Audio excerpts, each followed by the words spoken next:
We are here for our instant reactions, our live reactions to every single draft pick of the 2025 NFL Draft. Behind you guys, the camera, is the TV where the draft is going down. I'll clip in some of the picks here so you guys can kind of see as it goes, but we're going to be giving our takes on how we think every pick went, just like we do every single year. I'm joined with Tony Tucker.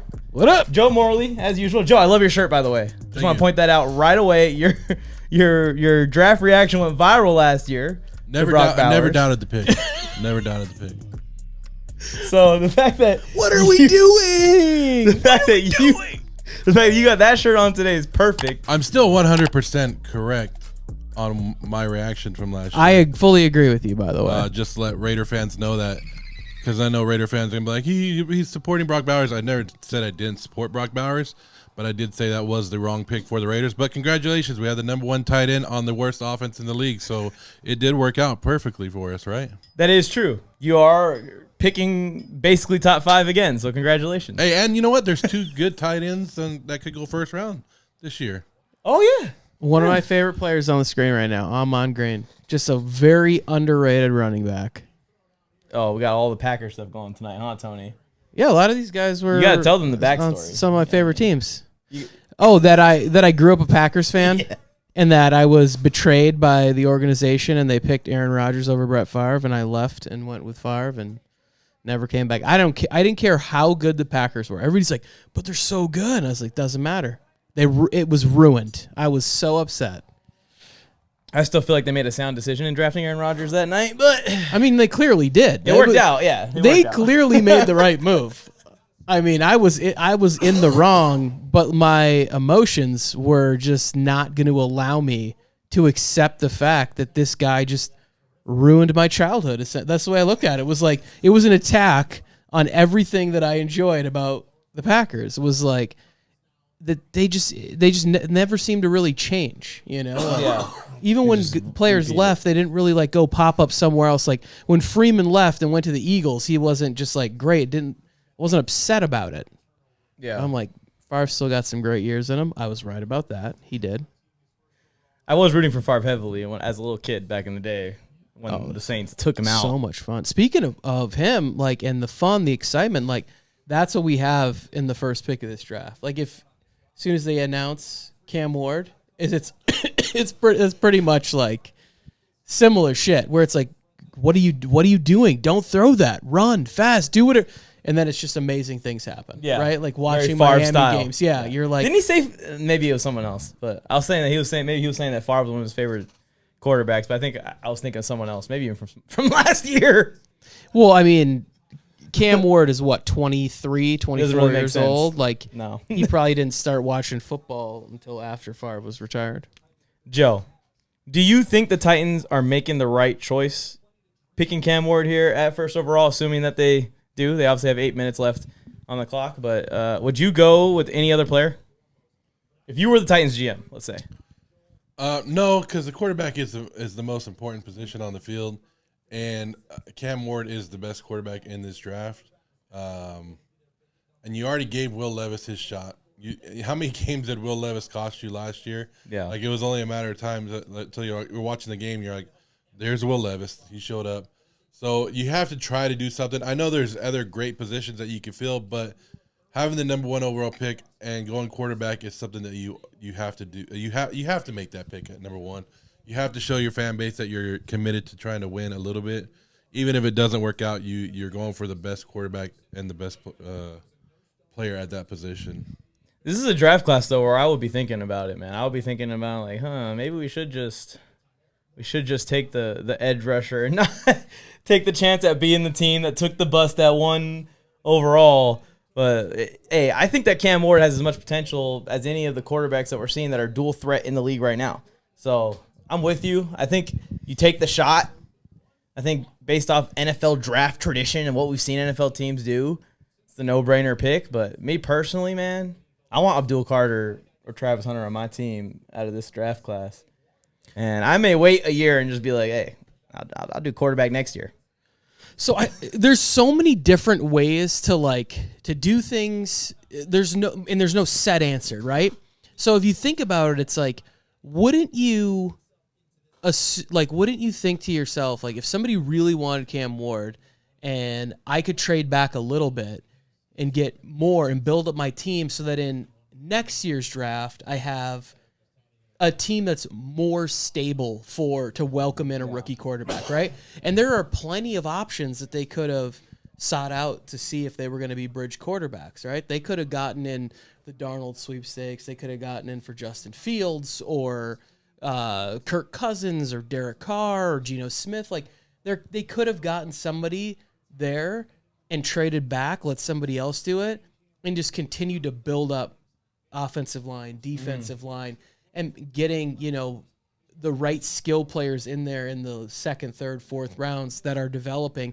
Now, all of a sudden, 2026, 2027, we're dropping in a rookie QB. Here's the ultimate thing. If Cam Ward is a sensation, they made the right decision. That's all that matters. Like, because we only look at the end result. We only go like, it's the Jahmyr Gibbs thing from a few years ago. Half the internet was all like, you don't draft running backs this high, blah, blah, blah. The dude's a superstar, and it's like, you're an idiot for thinking that. Brad Holmes is a genius. It's like, okay, well, we only play the result, and that's fine. It was like, well, we'll see. Like, when I saw the rumor that the Chargers are thinking about getting Trevion Henderson, or at least that's what Daniel Jeremiah predicted, and it's like, all right, it's not what I would do, but I understand why they would do it. And if it's the pick, I'm good with it. I love it. Like, I think he's a great player. He'll no longer, be an Ohio State Buckeye in my eyes, that's all I need.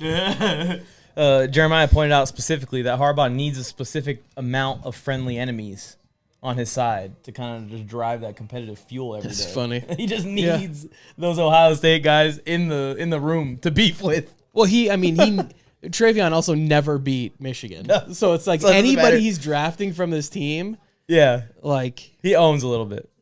Oh, he's there. This is good. We're not live. Yeah, it feels a little more relaxing, huh? Yeah. It's a little less stressful. I feel like something's going to go wrong at any second. I'm waiting for it. No, this is, yeah, no. So the good thing is we're going to get this out right after. So the only thing we're missing out on really is having like a live chat aspect, which is, it's a trade-off, I guess, for this year. No, it's not. It's exactly how I would like it to be for the rest of my life. But Joe likes to talk to the people, man. I know, but I don't want. He's a man of the people. He's a people's champ. What did I tell you? Joe can go live on what did I tell you? The number one rule about the people: don't give the people what they want. But all Joe has to do is go live on one of his things and get in there. Yeah, he's got his attachment. He's got his. Yeah. Yeah, and well, number one pick, we already kind of know who it is, so it's kind of like we're not there. But after this, it's Cleveland, right? Mm-hmm. Are we going to see more trades this year, or are we going to see less trades? What are you guys thinking? Because I kind of have a feeling that we're going to see the number last year? More first-round trades than we have. He goes 5. I don't remember how many trades there were. I think that we could see bigger trades, like teams going further than they have in the past couple of years because of the lack of what is the perceived, we talk about this every year. They do that shit where they go, I have 16 first-round drafted players here, and that's like one scout. And it's like, you don't think there's another scout who might have 2 or 3 different players than you had on your list, and another scout who had 2 or 3 different players than you guys had? Like, there's always 20 to 24 guys. Yeah. Here it is. The Tennessee Titans select Cameron Ward, quarterback, Miami. Cam Ward, first pick. So badly want him to be like, edge rusher, Penn State. We were all just like, just shake what everything. Just put us everything. Hey, but the Browns could do it, because I think what I've seen on the internet is everyone has the Browns taking Travis Hunter, just like everyone has had the Browns taking other people in recent years and past years. But I think that this is not as a sure done deal taking Travis Hunter as everyone else. Me and you talked about it on the show that we did together. So I think that this is really where the draft starts. Cleveland could shake everything up and trade back, which I think is a real option. I think that they're probably thinking about. They did right now. Jacksonville's on the clock right now. Boom! The Jacksonville Jaguars just traded up and are on the clock at 2nd overall. The Browns have gone back to 5. They talked about this for the last week about the Jaguars wanting to come up. We know who they want. You know who they want. The Bears were coming up to 3, Tony. That's what it was.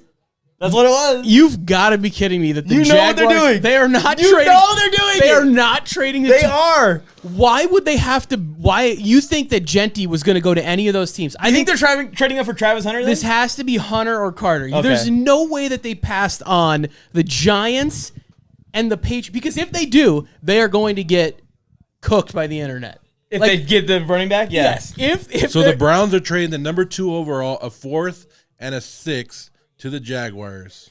So 4th and a 6th. and the Jaguars are trading what? They better be trading. Number 5, a second-round pick, a fourth-round pick, and a 2026 first-round pick. Okay, there you go. So they moved So up you 4 just spots gave for the up. first and 3 this year. You gave up a lot. You gave Yeah. up a first-round pick just to move up from 5. It's got to be. I don't know. It's Gladstone, right? This is the new GM. Yes. So he's been there with Les Snead. And Yes. he was like, Les, do you have any advice for me? And Les was like, F them picks, F baby. them picks. F them picks. And someone did say that Les Snead would probably roll over in his grave. Like, he'll die before he drafts a running back in the first round. I saw that too. So, but also, the Rams took Todd Gurley. So, What was that My on his thing is- watch though? I don't know if that was on. I don't know. No, I think he might have been an understudy or something. There's the trade right there, guys. Oh, there you go. It's Okay, on the screen. second overall. Thanks, Adam or Ian. Thanks. Yeah, we really wanted to see your They're basically the same. sweet, They're basically the same thing. sweet. You know, I'm gonna gel call him Adam the rest of the night hair. because of that. Just that one burn there. But yeah, they flashed the trade off the screen the second that we looked at it. So but we were talking Jaguars about on the we were clock. talking about it, and then right there, we were talking about how if there was going to be a lot of trades today, and then second pick right off the bat, it's like trade it. I think this is for me. If you hire an offensive coach, you're trying to get Trevor Lawrence right. You're trading up in this spot. It makes sense For Travis Travis Hunter. Hunter. It makes sense. That's who you. I love have the to. fit too. He's hanging out with Lil Wayne too. I mean, we're going. I haven't told you yet. So it's number me 30. and Rose are going to Jacksonville. Look at that. It's That number 5 and number 36 this year, plus 126, and a first round pick next year. I love that Okay. for Cleveland. And now Cleveland goes back to 5 here, and you're still gonna get a great player. Yeah. Like now the Browns are in a spot where if they draft Jeanty because they need a running back, Yeah. and that makes sense. But now if Cleveland was like super diabolical, they're like, hey, who else? We're trying to rack. We got a lot of rebuilding we want to do, and we promised Miles we were gonna That we're build gonna a winner, start winning, yeah. and we need to Picks. just bring in as many young players to this organization as possible. I just want to take a moment, all the football fans watching at home, the 3 in this room and my wife in the other room. Let's just all thank God that Travis Hunter will not be a Cleveland Brown.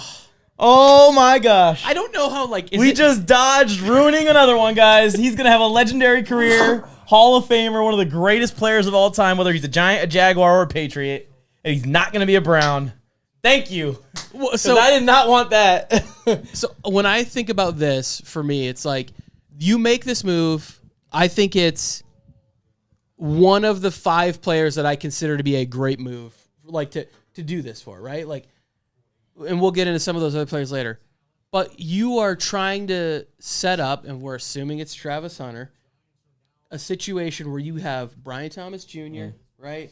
And you have Travis Hunter being able to work underneath, give him the ability to stretch the field. Now in the second round, and I know this is a little premature for it, they traded away their second round pick for this year in this trade, right? Yep. Yeah. To get here. That's the issue where it's like now you missed out on a guy like Mason Taylor or something. Whereas like maybe you could have just stayed there and done well with like Tedero and McMillan and then gotten a tight end early in the second round if Mason's there, and now you're really cooking. But I'm excited. Where do you think the Jaguars would use Hunter first? Because it's kind of interesting. Like, all the teams have been different situations, like where it's wise. We were talking about teams trading up for him, using him at corner first, and then sprinkle him in at receiver. Some teams saying we're going to use him at receiver and then sprinkle him in at corner. If the Jaguars take him here, I guess we shouldn't prematurely speak, but would you play him at receiver first and then corner? Corner, then receiver? Would you just throw him to the Wolves and say, let's go both ways in the first week of your career? So I have many things to say about why I am like 100% positive that it has to be Travis Hunter. Yeah. One, they have Tank Bigsby on their roster, go who's the a other good way. running back, and Travis Etienne on their roster. Yes. Like, those are two good running backs. I don't understand why you'd be doing that. And then, like, you're getting Abdul Carter. You just picked up the 5th-year option, I think, for Trayvon Walker, and Josh Hines-Allen has all that money. Like, why would you be loading up on those two positions if that's what you were doing? Like, this has to be for that player that is. Did the Giants trade back yet? I think the Giants are going to trade back too. I thought you were about to say it. I thought you were about to. I wouldn't be shocked if the Giants trade back, but I would also be shocked if, because I don't know. I've been telling you guys all. I think the smoke screen on Shedeur Sanders has been there that I don't think he's going to fall as far as everybody thinks he is. But let's see what Jacksonville traded up for here. Joe. I I can't. think the see Giants just pulled the trigger. I can't see that. That'd be nuts. Sounds like a Raiders pick. The Jaguars pick is incoming for editor Mike. Here we go. Who's it going to be? Mock draft. Throw it in the trash. It's got to be Travis Hunter. I can't, I don't know how I'm going to The react. Giants' if they're phone like- is going to be ringing. See, I The thought Jaguars- Cleveland could trade this. I just didn't think it would be Jacksonville coming from 5. I was thinking I think- Jacksonville or maybe a team like out of nowhere from far out. Like out of nowhere that we did not expect. Like the Broncos or like I was saying the Niners or Cowboys. Yeah, because I could see the Niners trying to trade that. like some random team coming up that we didn't expect. But let's see it. Arik Armstead. Throw my mock draft away. I had Mason Graham to the Jaguars at 5. That's not how you say it. Well, it's not how you say it? It's better than Liam Cohen. I like Liam Combs better. Stop it. Duval. Duval.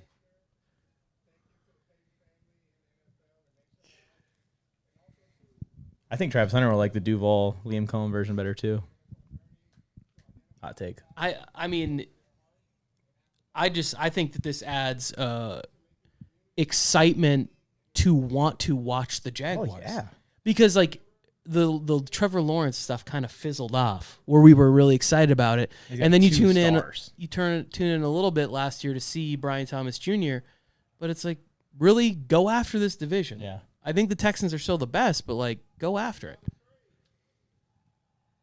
There another trade? I'm seeing a bunch of stuff breaking on my phone. I don't know. He'd be terrible at breaking news because There's a trade. 11 minutes ago. All right, here we go. And with the second pick in the 2025 NFL Draft, the Jacksonville Jaguars select Travis Hunter. Wide There it receiver, is. Okay. There it is. from Colorado. Tony didn't lose it. What a suit! That thing is pimp. So how long do you think he'll stay with this chick before they're done? You know, before it's over. I don't I don't give a shit. I mean, like, She didn't cause any problems yet on draft night, but I bet by the time I check my Twitter feed, something will have happened. I'm trying to figure out what they announced him. What did they announce him as? Did you guys hear it? it says right there, cornerback, wide receiver. So they're gonna So use both. him. They're gonna use him as both.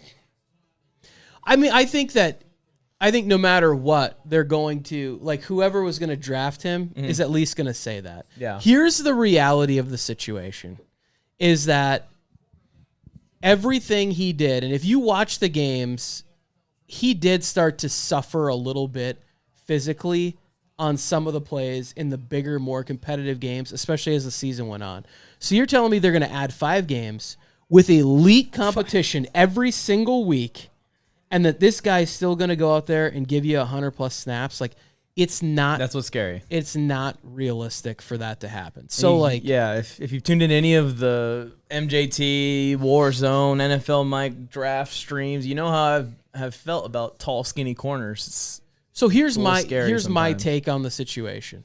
You play the guy at wide receiver, and then you have a Travis Hunter special defensive package for a team where you feel like you can attack them, where it's more so going to be like, this week we're going to have him come out and we have a red zone package. Yeah. We know this team likes to use this into whatever. We're going to have him come play this area of the field. Like, we're going to have him play zone here. Or we're going to have him play man or something like against this player. You know, we're going to have him go in the slot against somebody we feel like his quicks and intelligent might be able to match up on. So you got Travis Hunter and Brian Thomas. That's beautiful. That's a great pairing. For Liam Cohen. Yeah, you could really see Hunter being like a Devonta Smith style, like that speedster and slippery wide receiver. He's going to be a great wide receiver. I think that's going to be an easy transition for him. We'll see how corner goes. I think even if you get a great wide receiver out of this, it's a slam dunk for the Jaguars. They can save Trevor Lawrence's freaking career out of this. I think he had the highest ceiling of the prospects in this year's draft class. Him, maybe Jeanty, maybe some of these guys, maybe Carter. I think Carter was the safest pick to me, although he has his injury concerns. So risk reward on every pick. So on the show, I said he was the one player that even the Cleveland Browns couldn't screw up. Like, I have 100% faith Carter, that no matter what, like if he comes out and he's just not an effective receiver, which I don't see that happening at all. Oh, Hunter? Yeah, I don't think that can happen at all. But if he does, he can go on the other side, and he's going to be a cornerback that's going to turn the ball over, that's going to get pass breakups. And I just, as far as like, when they say can't miss, safe prospect, or, they always make these statements. I don't know if I've ever seen one that I feel more like this is going to work out in one fashion or the other. Like, it's just going to. There's just too many options for this not to work.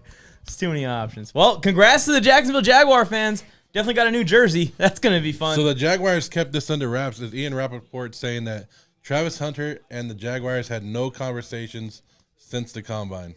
Never had communication, anything. And most of the time, that's what you hear. Those are the stories that you hear, right? It's like, oh, no, did you talk to the team before they drafted you? Not really.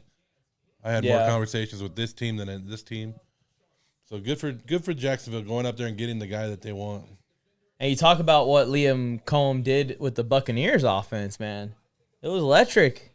Chris Godwin and Mike Evans and breaking out number 15 and Baker Mayfield, like McMillan's. These guys were good last year. So Liam Cohen going to try and flip the Jaguars in a similar fashion. Right away, they got the quarterback. They know what they're doing. Let's see what the Giants do now. The Giants pick in yet, or are they still on the clock? Their pick is in. Oh, damn. So the talk with the Giants, and what's been interesting, is they have Kayvon Thibodeau, they have Brian Burns, but they also have this beautiful opportunity to draft Micah Parsons 2.0, who they know very well. They know Micah very well. So what do you do, Tony? Do you just go, let's just keep stacking the D-line? We're seeing so many D-lines with more than 2, 3, 4 edge rushers in it. Keep Thibodeau, keep Burns, and draft Carter? Or do you go a different direction? Sexy. And do what Joe's saying. Sexy. So, I want Shedeur Sanders, right? Shedeur Sanders here to the Giants? No, I'm not saying that they will take him, but I'm saying I'm sure they have conversation that that it could happen. Like, I'm not saying Shedeur Sanders is the pick, but I'm saying I'm sure they've talked about it, and I'm saying I don't think Shedeur Sanders is going to fall out of the first round. Is what I said. Me and you both mocked tackle to the Giants. Yeah, so they could be a team that's taking tackle here. I just don't think that they wouldn't have taken any trade package for Abdul Carter. Right? The New York Giants select Abdul Carter, defensive end, Penn State. There it is. So now Carter goes to New York. What's New York going to do long-term at QB? I guess that leaves space there for a young quarterback next year, maybe a quarterback later in this draft. And then also Kayvon Thibodeau has been that's pretty sweet going around everywhere in the trade room. Sometimes you just got to take the best player no matter what. That's what I want the Chargers to do, honestly. I just want the Chargers to take the best player when their pick comes up. And you worry about it, you let it play out on the field. Yeah. Well, you need more than one edge rusher. You need more than 2 edge rushers. Well, they've got 3 now. Yeah. So you're perfect. You're golden now. Yeah, I do think that it's, like none of them, I guess, maybe Thibodeau, you could maybe rush him over guard a little bit more. Like, you probably could do something similar with Abdul Carter, too, where he's just sort of standing up over center, like the Micah stuff, where he's like, man. Yeah, I think that if nobody wanted to give you a deal good, like worth it, like in my mock, I had the Panthers trading up. Because to me, and I really want the Panthers to take the next step, And I think that their opportunity to go out and really compete in the division was to have somebody like Abdul Carter on their defense, because he's gonna elevate the play of guys like Derek Brown, Jadeveon Clowney on the other side. That to me now becomes like a defensive line, and they brought in Tashawn Wharton.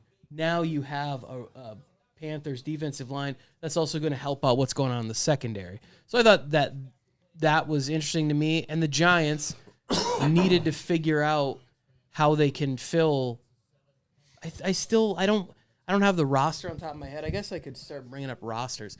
I have the iPad here for that kind of stuff too. Yeah, who's the right tackle coming up this season for the Giants? No clue. That's why I had them going tackle. Yeah, they got a good left tackle, but they need to figure out the other side. Yeah, who's coming back from injury too. So it's like I would have liked to see offensive line, but I don't think you can take at 3. Yeah, you can't take it because it's a need and leave Abdul Carter on the board for the Patriots. You just can't do that.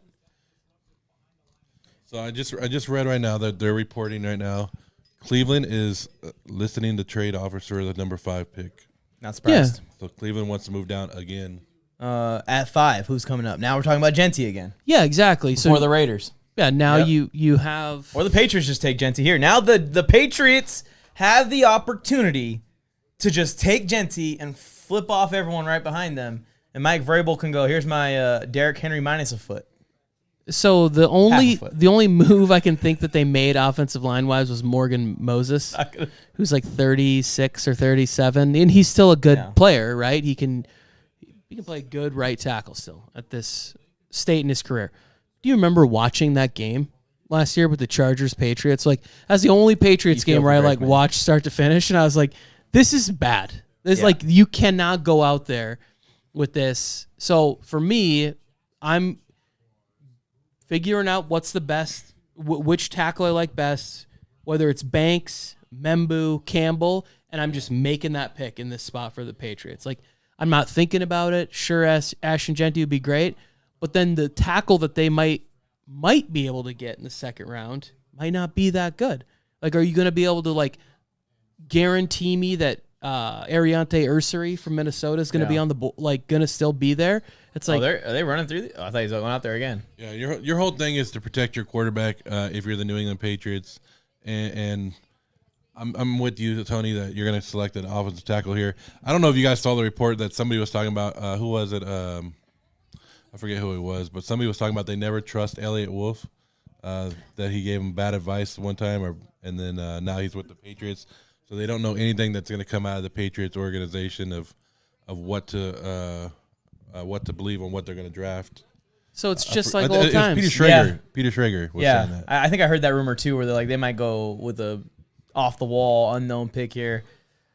Yeah, I'm with you though. I think tackle too. But Joe, I'm interested. Who's your favorite big man in this draft class?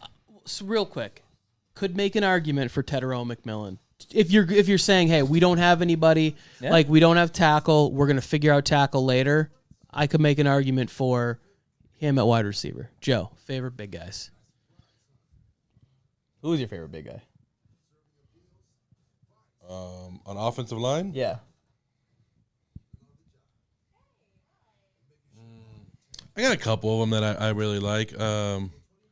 I don't like to me I don't really rank them all the I don't put them like 1, 2, and 3 because I think once you have a top 5 in your consensus that you can go all different ways. But I like what's his name? Tony Banks. I like Kelvin Banks. I like Campbell. I don't know if I like Campbell more than I like Banks if I'm picking. And I can't say his name. What was his name? Membou. I think the top 3 right there. There is a sleeper guy I do like out of, but he's gonna go later. He won't go first round. He'll go later in the draft. It's Slater out of Sacramento State. That is my sleeper, one of my picks that I would like to see the Raiders select. But he's gonna go because Sacramento State, if people don't know this, is a good offensive line school.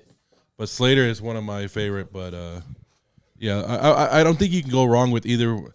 A couple of years ago, we had the same situation in the draft where there was like 4 good offensive tackles. Remember that, Tony? Yeah.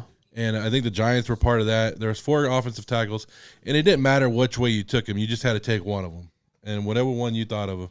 and have it work out. Sometimes you're the benefit of it, and sometimes you're not. So remember that was the Evan Neal draft, wasn't it? The one. Or are you talking about the one before where they took Andrew Thomas? Because that was. I think it's the Andrew Thomas draft. So that would have been like what 2019. That was before we met. So the one that we were laughing about was the Evan Neal draft, where it was like they're showing pictures of this guy. And he's got like a 6-pack, and I was like, sorry, but I don't want my offensive lineman to necessarily have a 6-pack. Like, yeah, every once in a while you can find yourself a Tyron Smith, who is, congratulations on a Hall of Fame career, retired.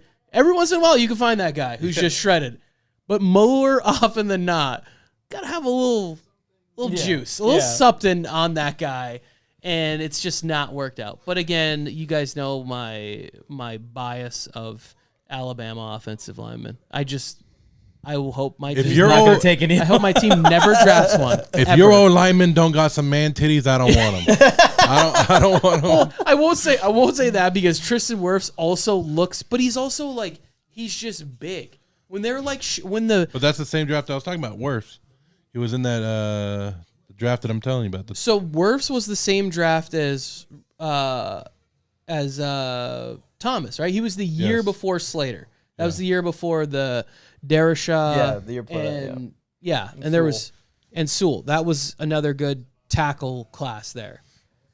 Yeah, I think Membou's my favorite personally. I think I like the everyone's saying that Campbell could play inside and out, but I think Campbell is going to play inside, not inside and out. I think he's just going to play inside. So don't take a guard at 4th overall. So I heard a good take. I forget which they're about to do it right show now. I was listening to, but the style that Josh McDaniels calls in the offense is going to help a guy like Will Campbell out. The New England Patriots select Will Campbell, tackle. As we're saying it, Will Campbell To New England. Look at him. He can't even get his arms all the way around his mom. That's going to be the number one comment on the internet. Look at that. He can barely hug his mom. It's always so funny, fucking like, tired of the hearing about littlest this things man's that they arms. find on these prospects, little hands, little arms. I'm so tired of hearing people talk about his arms. I'm like, I get it, guys. He can't even grow a full beard, Tony. Come on. I'm like, You want him to play offensive I'm like, tackle for I you. understand that it might not be ideal, but like, give me a break. Oh, but he got those firm hands. That's what I'm talking about. I mean, the story that you're telling, everyone's saying about him is the exact same stories that they were saying about Slater when the Chargers got Rashawn Slater and why he fell to 12. It's probably why he's not falling to 12 is because of Slater's success. The craziest thing is that once he finished up that 1/8 of an inch when he got measured his pro day, all of a sudden everybody was fine again. And I was like, before you were telling me the sky was falling and all this stuff, and it's like, I think that. See, but look at that. That's an offensive lineman right there, Yes. Tony. Yeah, he's got that aura.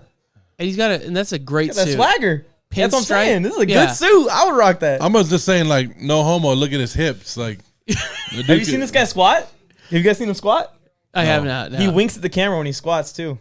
He's definitely Don't ask got. how I know. He has a Mike Vrabel FU personality. Yeah. Like, I'm gonna go out there. But so what I was listening to, and I wish that I would have been Taylor paying Lewan. better attention. Yes. To credit the information was that the style that Josh McDaniels is going to start to put Drake May in, where there's going to be answers pre-snap. You're going to be trying to get that ball out with between 2.5 and 2.7 seconds. Like, he's not going to have to sit there and hold up a bunch. Are there going to be some plays, obviously, where, like, maybe, they talk about the anchor being tested? Like, can he do that? You do see that when you watch some of these plays. He's, like, on Nussmeier like this, like, just being jammed into his quarterback. And I'm like, oh, shit, that could be a Sometimes little it gets scary. overpowered. Yeah.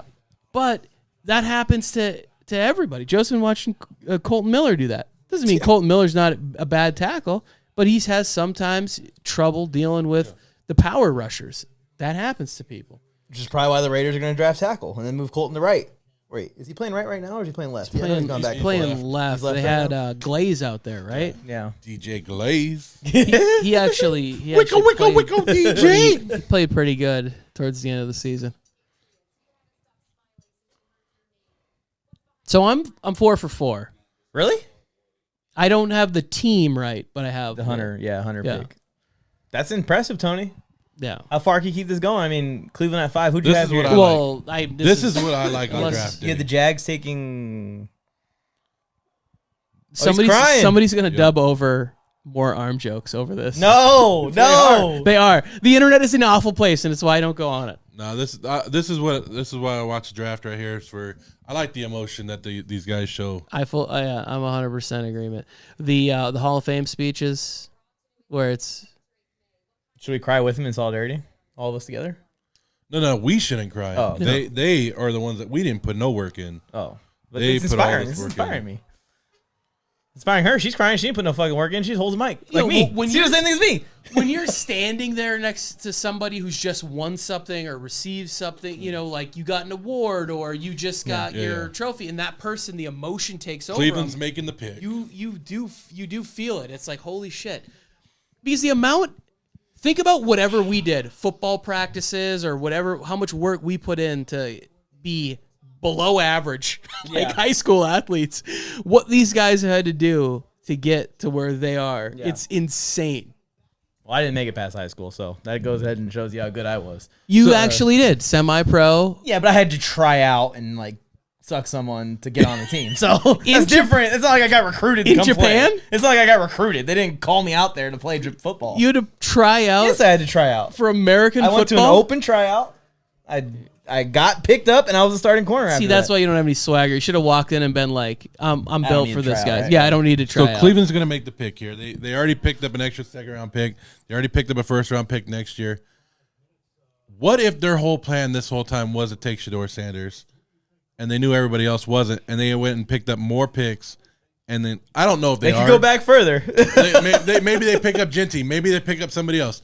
But I'm just saying, they've already won the first round of the draft. Like, they already won some of the draft already, picking up a second and a first for next year. Yeah. And they're picking up a great player right now.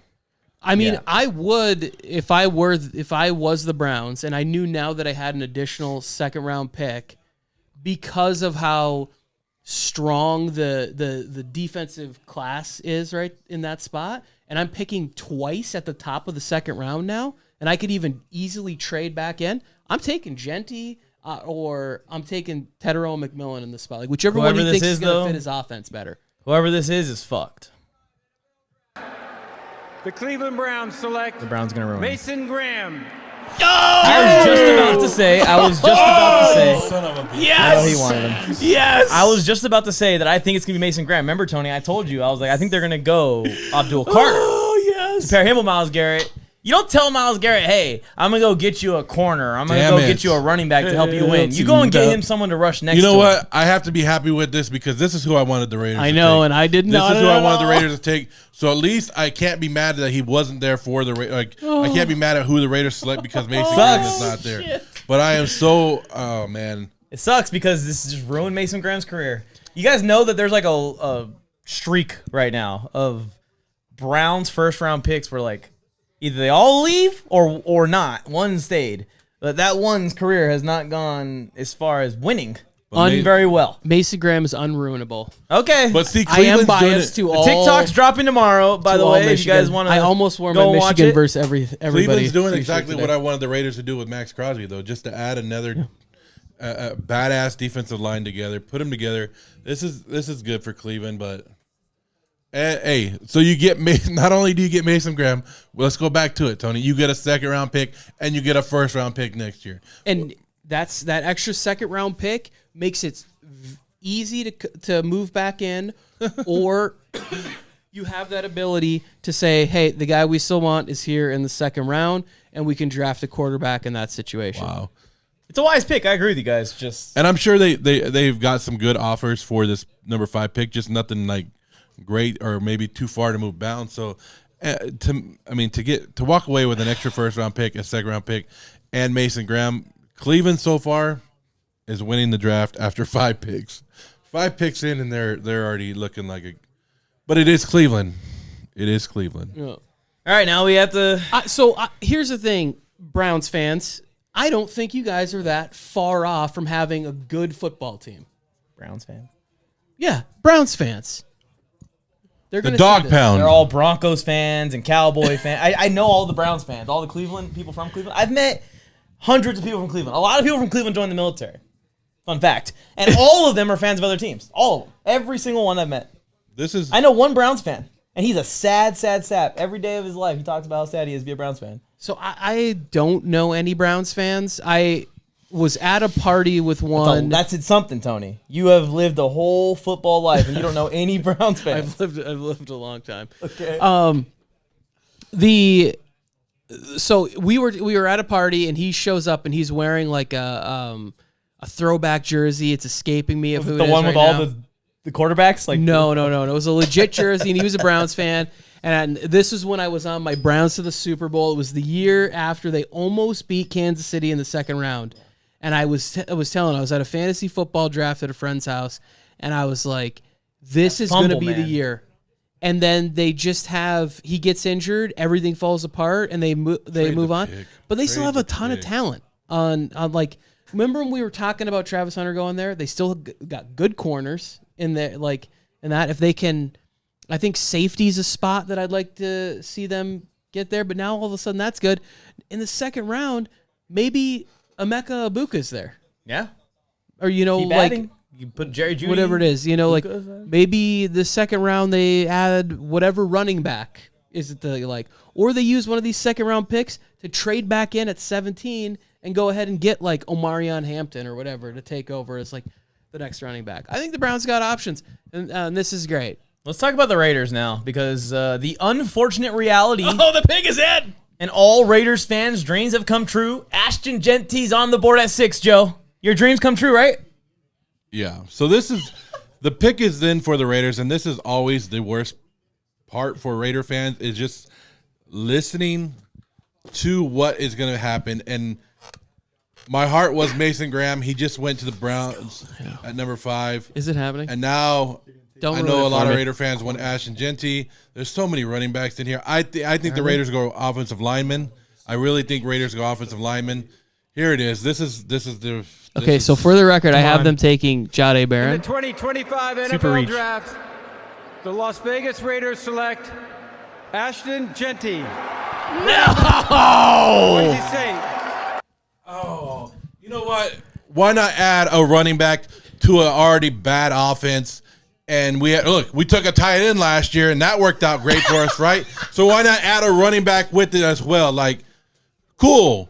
We have the worst offense, so we'll add more playmakers and not help the offensive line. We'll not help the defensive line. We'll continue to add playmakers that hopefully that can do something. But I mean, really, we took Ashton Jeanty at number 6 in a running back deep draft. Like, Raider fans, be happy because we got somebody who can score touchdowns. But you got to be able to get in scoring position to score those touchdowns first, and you got to be able to call the right plays, and you got to be able to block. And good, we got a good running back. Now we got Brock Bowers and we got Ashton Jeanty 2 years in a row, and we're still gonna fucking come in 4th in our division.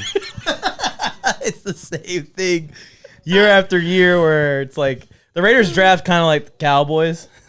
I look forward to Joe's that flashy Raiders name. meltdown every year because I knew it was going to happen, and I knew that he would not be happy about drafting a running back. He's wearing at 6 Crocs to overall. match you. You know that, right? He's wearing Crocs to match you. You know what? Fuck these Crocs.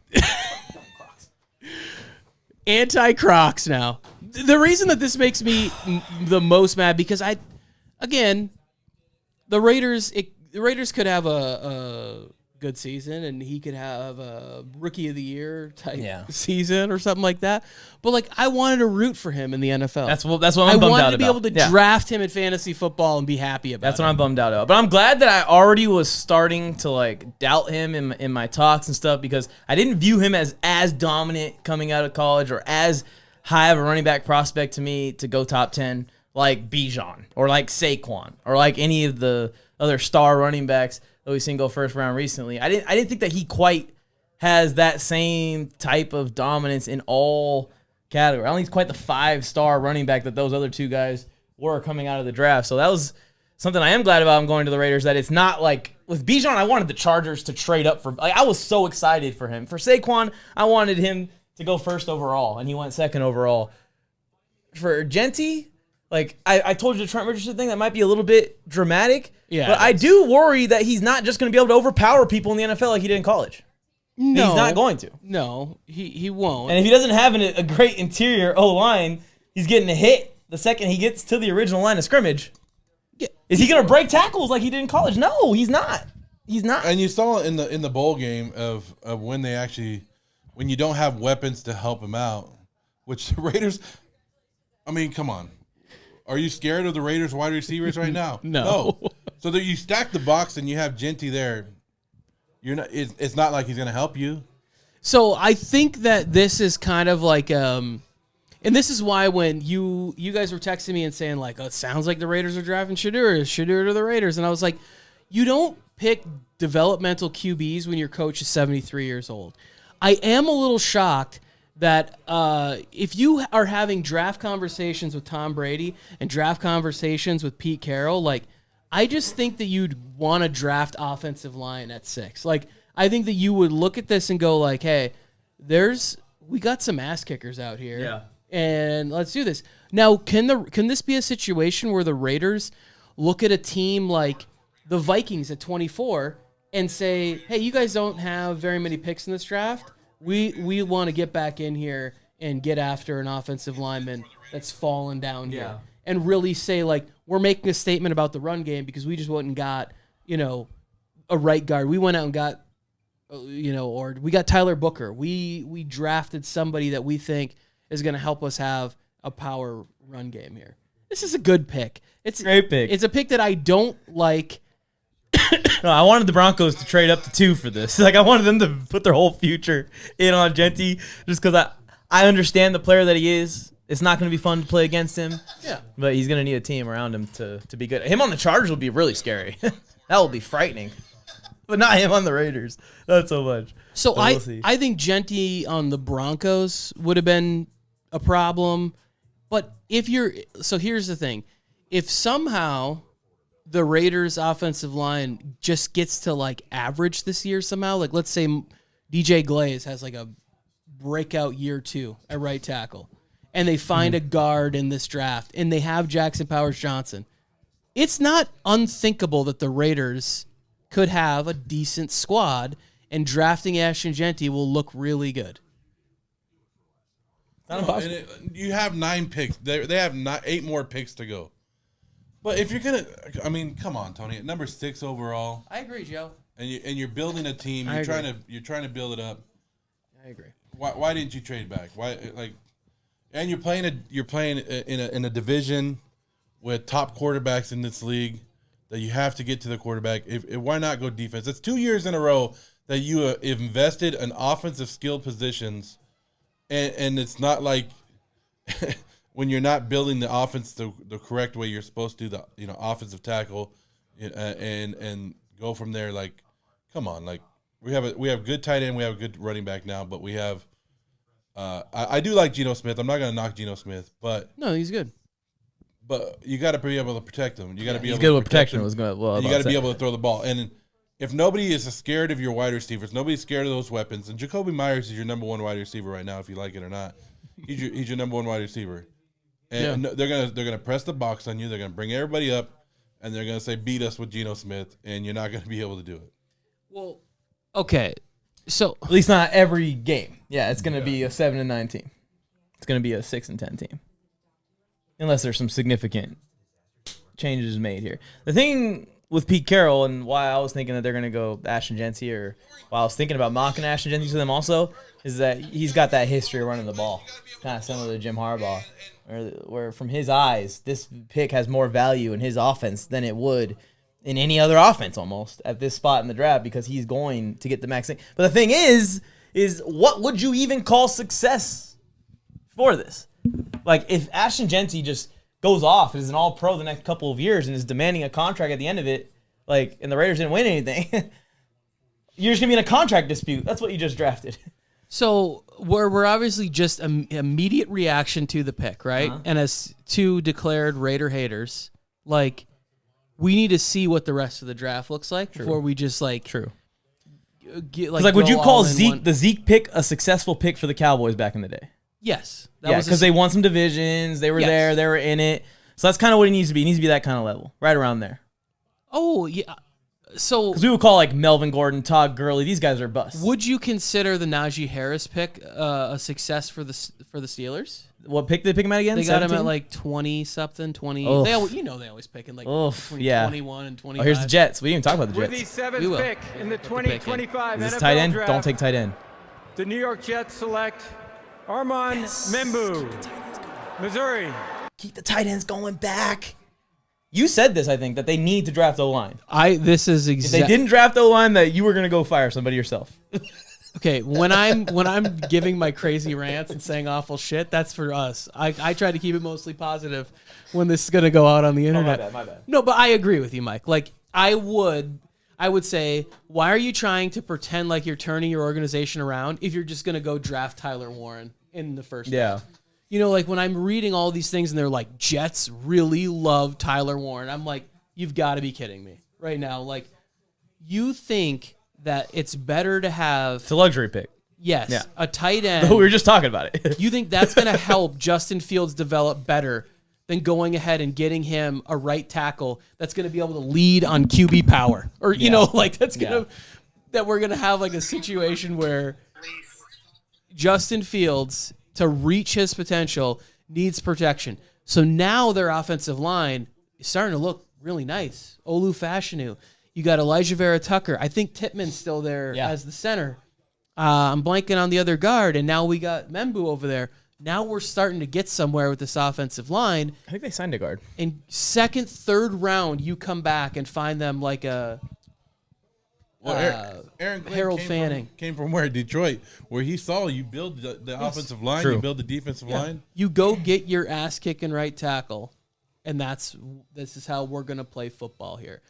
And I think this is great. Second round, you come back and you have options available, right? Maybe you do find a wide receiver there that works well with what your game plan is for Justin Fields. Or maybe in that situation, it's like, hey, to make the defense get to where we want to go ahead and take advantage of one of these pass rushers that fell. And now all of a sudden we've got, hopefully a healthy Jermaine Johnson and Quinnen Williams and Will McDonald. And, now we just put this beast in there. Yeah, Aaron Glenn probably feels like I can work with this defense. Yes. This is going to work out well. Yeah. We got corners, we got safeties, we got line, we got rush, we got it. You got it handled. You go find you find the safety that fell in the second part of the draft. Like maybe you go get a box safety to help with tackling, and Nick Ememwari falls in the second round, or Malaki Starks is there, or like you can start drafting whatever player had super value in that spot, and you just keep stacking like super high level players in the draft. But you have to start, in my estimation, if you're drafting inside the top 12, like you're there for a reason. Yeah. You need foundational pieces, and that's the guys that are controlling the line of scrimmage. Like it just has to be that way. And that kind of also leads your culture forward too. When you're talking about resetting the culture with the new head coach, you want to start kind of at the line. And especially now, like how many of these teams are reverting more to this? Like they're like, every week we're playing a quarterback that can throw the ball 65 yards. So they're just playing two deep safeties. Yeah. One of them always seems to be running for the fucking parking lot as soon as the ball's snapped. So it's like we need to be making sure that we are hitting them with chunks, 6 yards, 7, 8, like Really need to be able to hold up to hit the middle of the field. 2 play first downs. Then all of a sudden the defensive coordinator is like, okay, I'm tired of this shit. Yeah. Now we're going to single high. And now you have the right personnel on the field to just be able to have, and it's what makes those tight ends versatile, right? To have a guy like Tyler Warren, where all of a sudden he's lined up at the end, and now we split him out into the slot, and now the defense coordinator is like, oh shit, we're not in the right defense to be covering this guy one-on-one. Or the back, all of a sudden Breece Hall comes out, and now Breece Hall's in the slot, and he's running a wheel route against a linebacker, and you're like, well, this is a mismatch. This is a touchdown. Yeah. Can't wait to see this on Monday. Watching film, this is going to be shit. I wonder if the Jets were thinking about Jeanty if he slid to them. We'll always wonder, I guess. We'll never know. All right, the Panthers are on the clock here, and this is an interesting pick because I think they're either going to go edge rusher or this is going to be Tet McMillan. I think it's one of the two. I mocked McMillan here is a little bit of a interesting pick, but I think that the Panthers are trying to save Bryce Young's time as a Panther here this season coming up. Go get him a receiver, somebody you can just throw the ball up to, and you also have your guy that can work all levels of the field, Xavier Legette, already there. They've got Coker. Like, your receiving core will be set for 3 to 4 to 5 years, and you don't have to pay anyone, and you can just try and figure out what's going on with Bryce Young. See, and some are saying that McMillan might not even be the first wide receiver off the board. I've seen that too. He's my favorite wide receiver easily. I don't even really have anyone else in his range. Yeah, once I got past Travis Hunter and all of the is he going to play this? Is he going to play that? We don't know if he's a corner or a wide receiver. I remember I tried to find the text where I sent you guys after watching the game where he went for 304 yards, and I was like, they're going to talk about this guy being a top 5 pick in the NFL draft all the way up until the combine, because he's just not one of those players that was going to perform like that.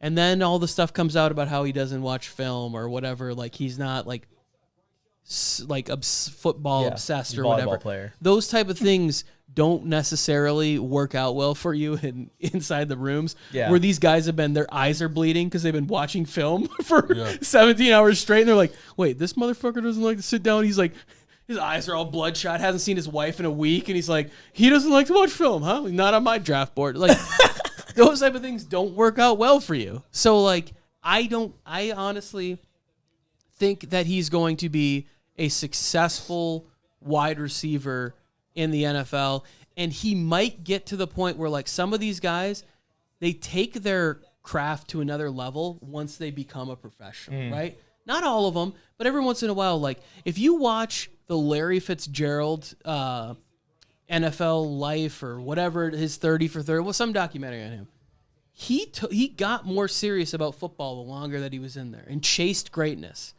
And I think it can happen here. It could happen at let's see. They could go edge rusher. I think in the edge. I would go Walker. 2025 NFL Draft, the Carolina Panthers select Tedoroa McMillan. I got one, Tony. There it is. Mark it down for Mike. On the board. Exactly correct. David, you better keep it score. I'm only up by a dozen now. Man, but I like this. I like this pick. Exactly what I was saying, man. It's not really about saving Bryce Young's career, but it's saving his Panthers career. And I think that this could extend his Panthers life by a contract, possibly. So, hey, I do think that the Panthers, young offense coming up. I saw a mock draft 3 weeks ago where they were like, Chargers stayed at 22 and got Tedoroa McMillan. Oh, hell no. Get the fuck out of here. No way. This guy is a monster. He reminds me a lot of Drake London. Just goes up and gets it over people. And then, like you were saying about the 40 time and all that, he's surprisingly fast. When you watch him, he opens up that stride. I have no worries about his speed at the next level. And he's, 6'4", 220?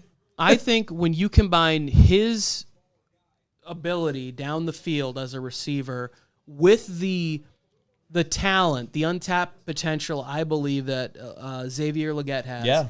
And then Jalen Coker really hit last year for them too. Now all of a sudden, he can be like a big slot receiver. Imagine trying to get this guy, trying to match up with him, and he's running slants. And Bryce is just easy completion. There's all of a sudden he's Michael Thomas in this offense. And it's just okay, good luck. He just caught 108 balls for 1,300 yards and 8 or 9 touchdowns. I think this is a fantastic pick for Bryce Young.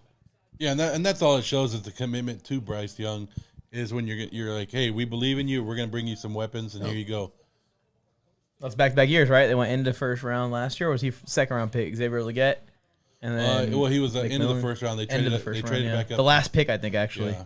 So there you go. Right? Didn't they trade back up to him? For what? For Legette at the end of the first round. Wasn't that round. the pick they traded with the Bills? Yeah. Right? To get back in the first round. And Legette was an older prospect too. He only had that one really good year at South Carolina. Yeah. That was why people were so worried about him.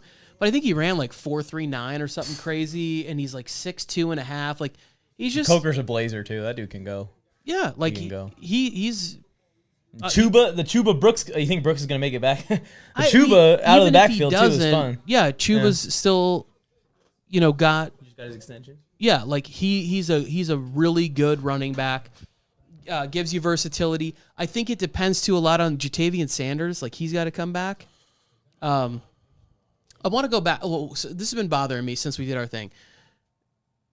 Titans. I forgot that they had added Dan Moore in that. Mm-hmm. I think that makes interesting second half of the end of this draft. Like, do they come back in for like a receiver that's falling? You know, to like that they really like in that spot. Like when we were talking about the Titans a few days ago on the draft prep show, I thought maybe they would go offensive line in that early second round, but I think it's gonna be a few receivers in that range too, where it's gonna be like wide receiver 3 or 4 is gonna go at, later on. It's not gonna, the receivers aren't gonna start flying off, I don't think, until the 20s. So we'll see who's there at that moment. All right, New Orleans Saints are on. I think this is another possible quarterback spot. No, possible.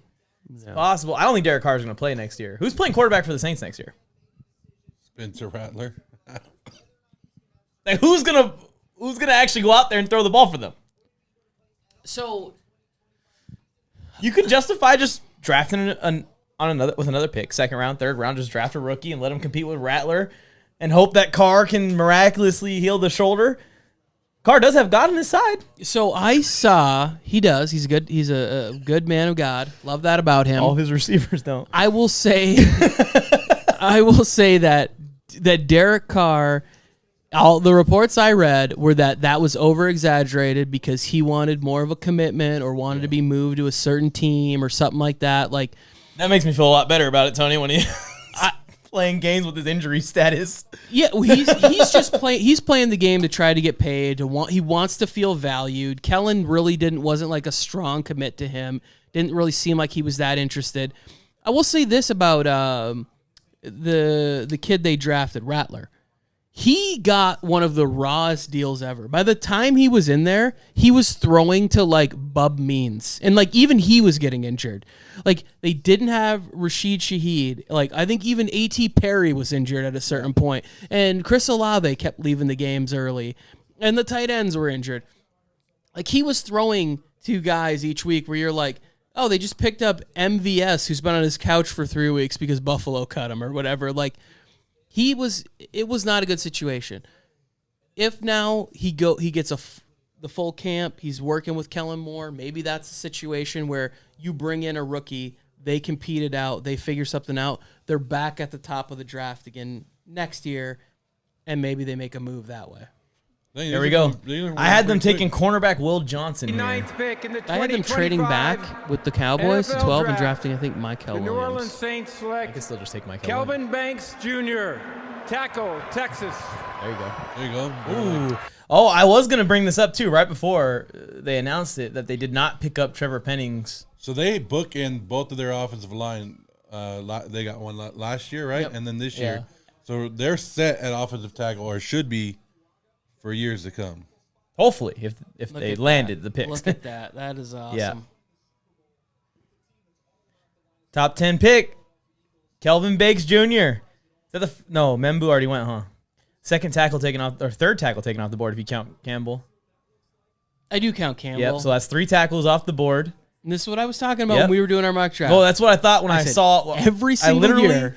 When mock drafters do this shit. When I sat and did my first one, Tony, and I sat and I put them all next to each other, and I saw everyone's mock drafts. I was like, none of these guys have enough linemen in here. I'm gonna go look at Tony. I bet Tony's got 5 linemen in the top 20. And sure enough, I go over to yours, and there they are. So Simmons is getting traded up for. Yes. Yeah, like all this. So yeah, you're always right on that. That this is the position of value when we talk about quarterback, left tackle, cornerback, wide receiver 1, top 10 picks.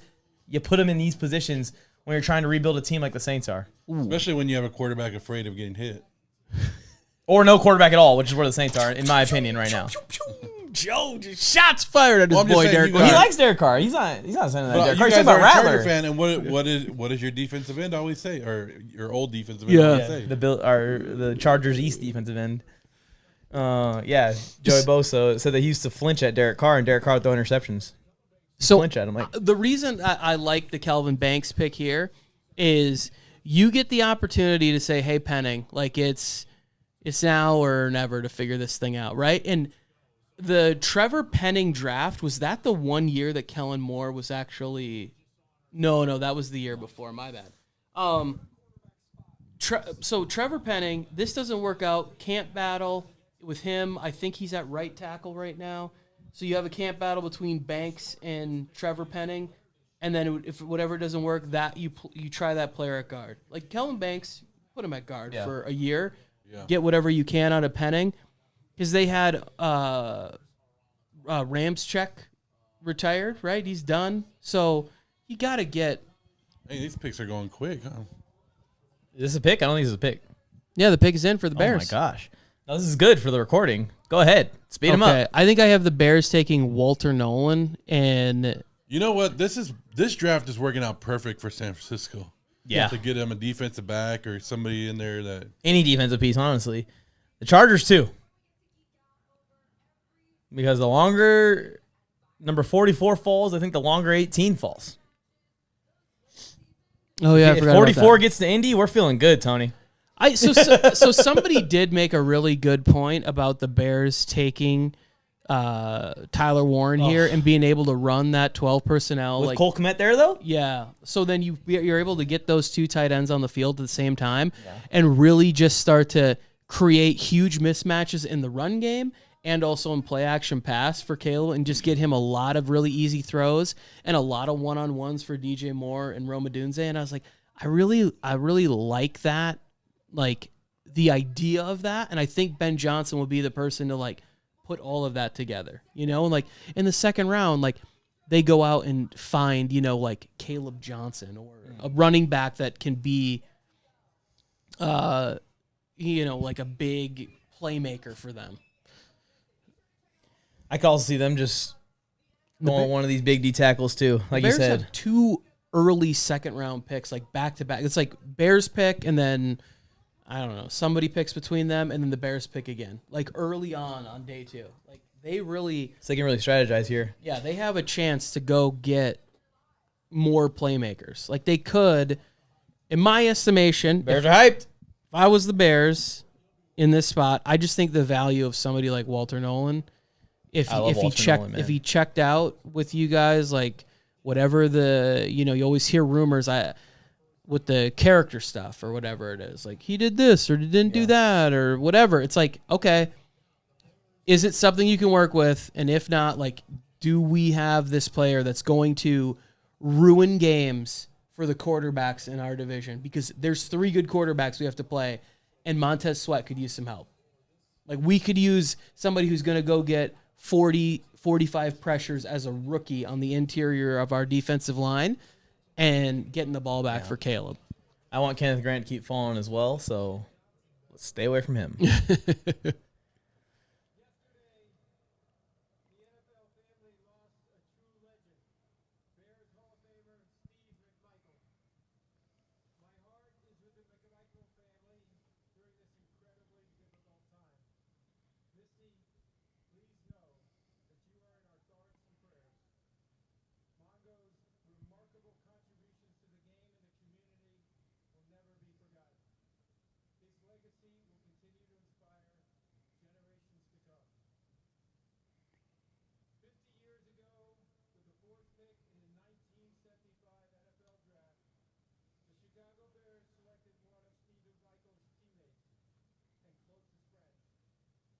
Yep.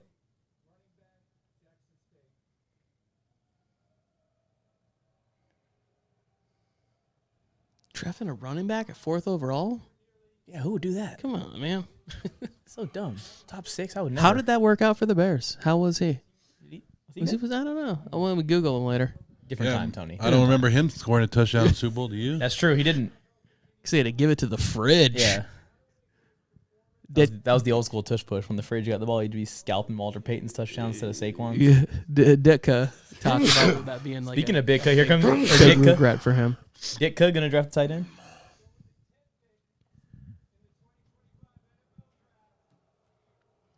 Bears. We knew that was coming.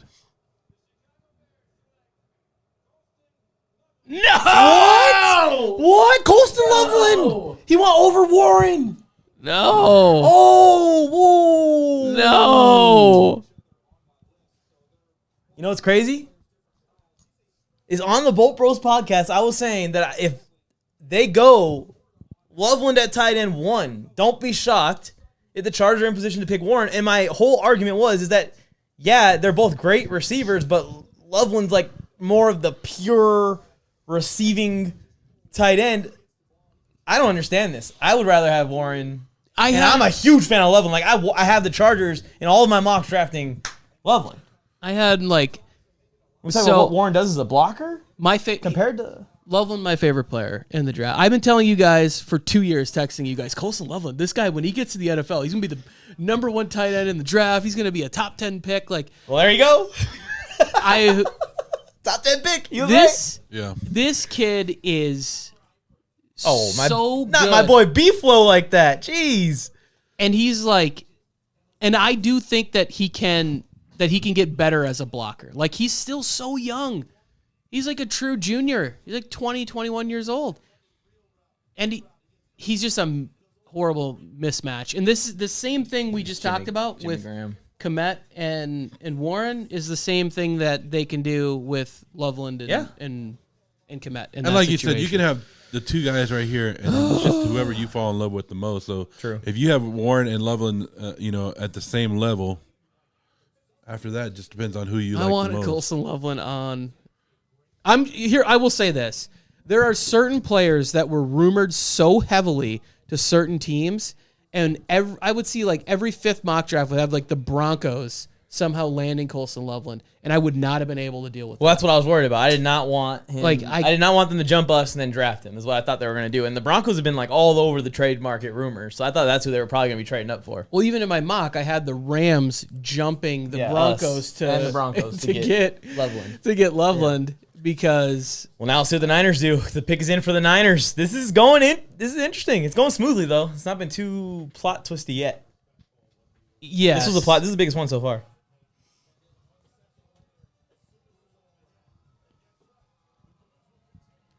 Thank you guys for tuning in to our annual NFL draft watch party extravaganza. We need to come up with a name for this shit. Annual fuck around? I don't know. We'll come up with something for it eventually. But make sure you guys like the video, subscribe to the channel. If you tuned in for an hour and 15 minutes of us just talking crap and you don't even have the draft to watch along with us, I think you like the channel. So make sure you're subscribed. Turn on notifications. Make sure you like the video. This is our terrible takes exposed marathon. Yeah, this is our version. We just use these for the next couple years to make us seem smart or dumb, but usually dumb. It's usually just to make Joe look bad. I need to figure out who has like a top 3 pick in our fantasy league so that I can trade for Ashton. I want to get Colston Loveland. Oh, I was about to say. I don't care. I'm not. There's no way on a dynasty team. I do not want. I don't want Ashton Jeanty. Now, will I draft Ashton Jeanty maybe in like some redraft leagues? Sure. Yeah. But in dynasty, like I don't want any Raiders on my team for long periods of time. I've already had Broncos on there, and I just would like sit him on my bench because I just didn't want him to do good. Rudy gets them in general. I've had Rashee Rice, and I keep trying to get somebody to give me like a decent package for him, and every time it's like they want to rip me off. I'm like, I can't do it. Caleb Williams is gonna have a good second year, y'all.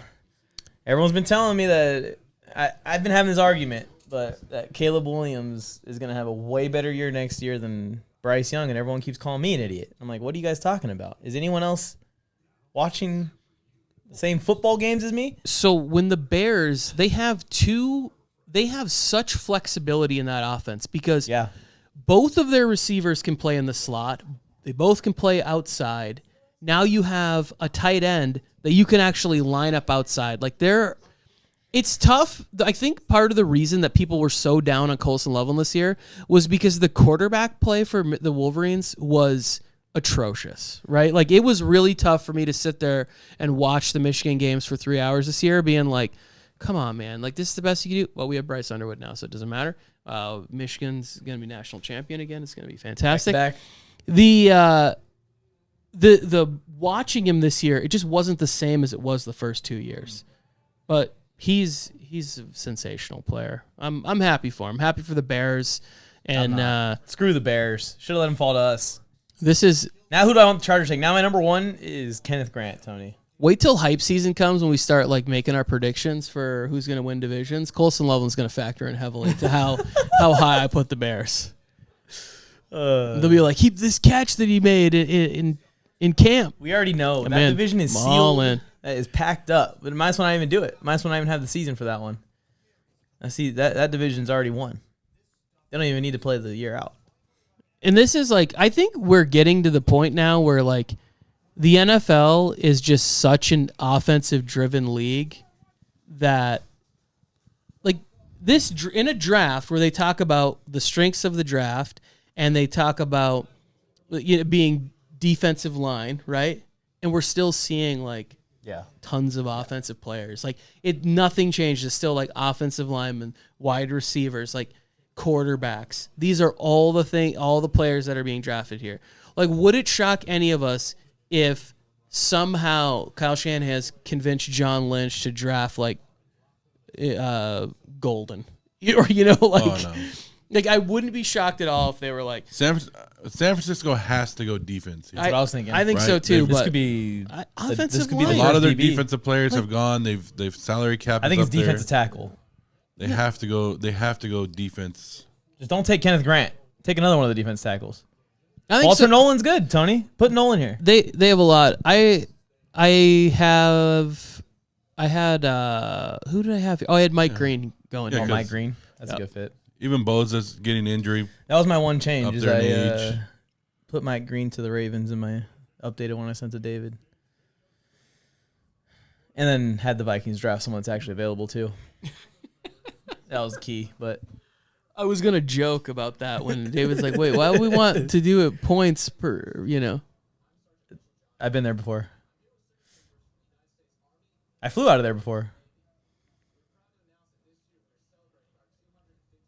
About 2 hours from where I was stationed by train.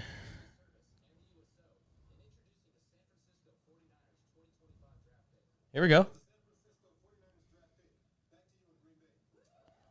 Some of those guys are Navy. That's Chief in the middle.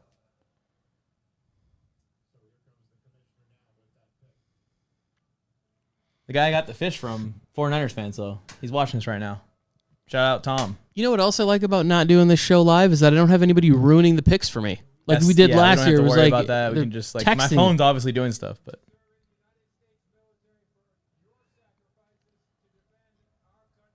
All right, real quick.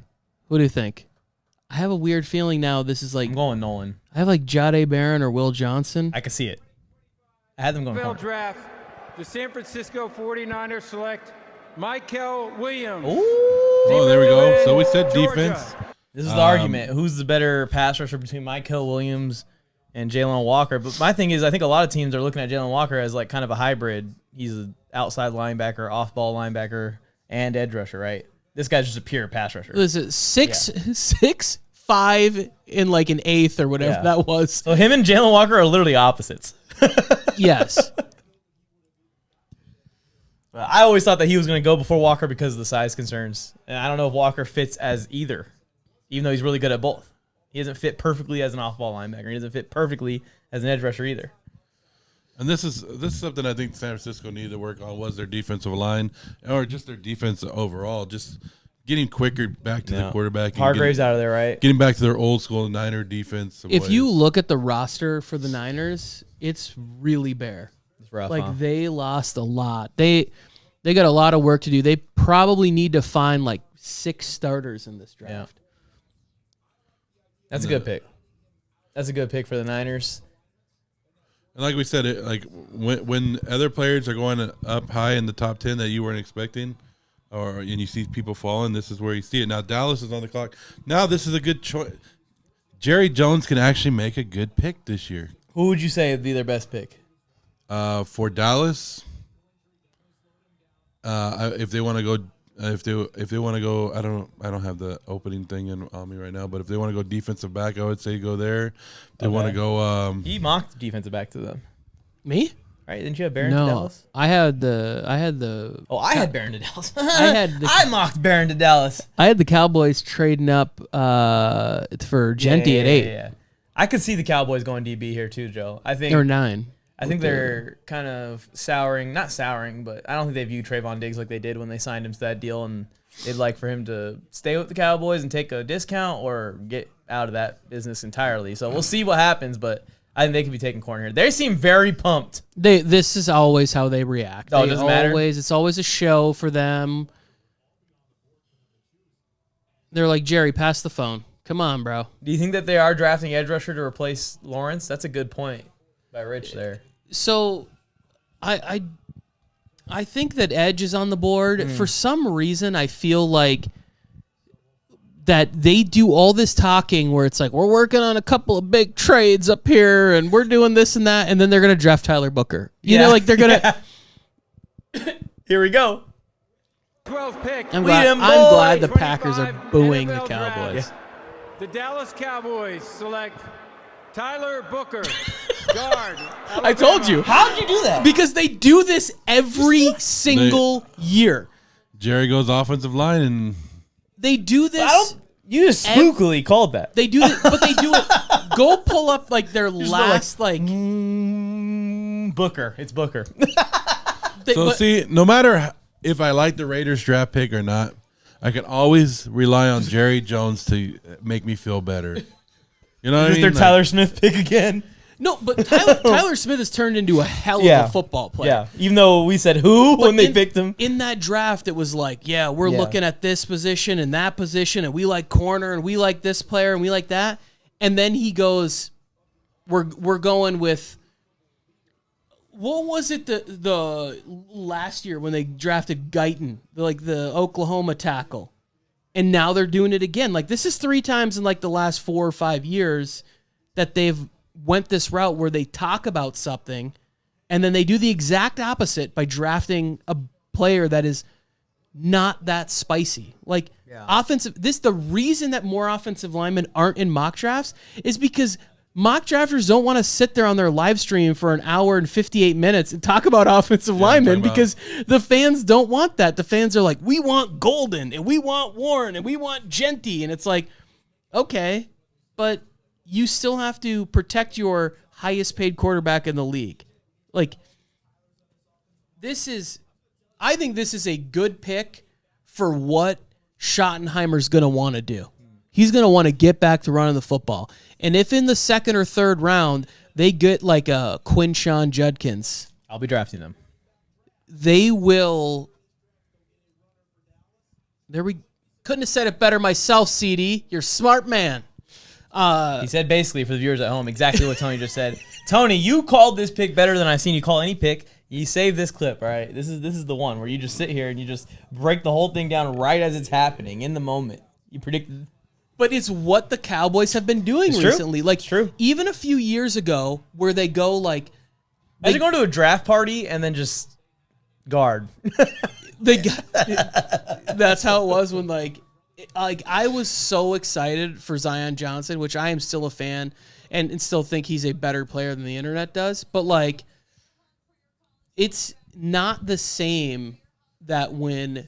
Like, I think that we are kind of trending towards right now, Mike, drafting like Henderson, Omarion Hampton. You think we're gonna draft running back in round 1? I don't think so. I'm not lying. I'm feeling like that running back or wide receiver. Like, you've been pretty on point today, so it's just because a lot of these players that they would like to draft, because if we really went through, like, do I think they're going to draft Walter Nolan? Probably not, as much as I would love that to happen. I think they're going to draft Mike Green? Probably not. Like, a lot of the guys that are going to be there, that are going to be valued defensively, aren't going to be there. So why not go get somebody that's going to give you a mismatch? You know, like, why not go get Travion Henderson and say, like, hey, he's excellent in pass protection, but also if he gets matched up on a linebacker or safety, like, we're pretty comfortable. We think he's going to be able to win. Which receiver would you want? Be able to create explosive plays. Which receiver would you want? Honestly, in that spot, like, probably Golden. Me too. Like, I think I like Egbuka, but I think he's just, it's too I always like hate when they're like, oh, it's too similar to Ladd. It's too similar to Ladd. And it's too similar to Keenan, who's going to be on the team too. Yeah, so that is partially my problem is like, if Ebuka's the draft pick, Chargers fans, pack it in. Yeah, it's not happening. You're Keenan's not retired. You're not getting your Keenan reunion. Keenan's not going anywhere. I do think Might go to the Raiders, actually. I do think Egbuka can play outside. It's tough to justify him getting more outside snaps when your running mates were Marvin Harrison Jr., Garrett Wilson, Chris Olave, and Jeremiah Smith. Like he's literally played at a university that has like a fantasy football like dream scenario. Like the receivers that I didn't even mention JSN. Yeah. That's like come on, like he's one like after another. And he's the leading wide receiver Jeremiah at Smith Ohio next State year. of all those guys. Well, I mean, Jeremiah Smith is forced to play 2 more years of college football. Oh, he has 2 more years? This was his freshman year. So he has to play. Well, no, he has to play 1 more year, right? He could have been the first pick out of high school. Can he come out as a junior, or he has to play 3 years? You have to be 3 years removed from high school. But did he do that early enrollment year or whatever that some of those guys do? I'm not sure. He has at least 1 more, probably 2 more years of college football. He said. And I'm not sure who their quarterback is because I do not follow anything Ohio State, but he'll be fine. Just throw it up in his general vicinity, and I feel pretty confident that guy's going to make a play. So Miami, I had them taking Calvin Banks. I think that this needs to be. The corners are sliding. They're going to lose Jalen Ramsey. So like they have culture issues. Let's just say that was what it is. Like it's clear when the coach comes out and says we're having guys that are sort of disobeying or whatever. Like they need to pick a person that has like 0 red flags, and I think that person needs to be Will Johnson.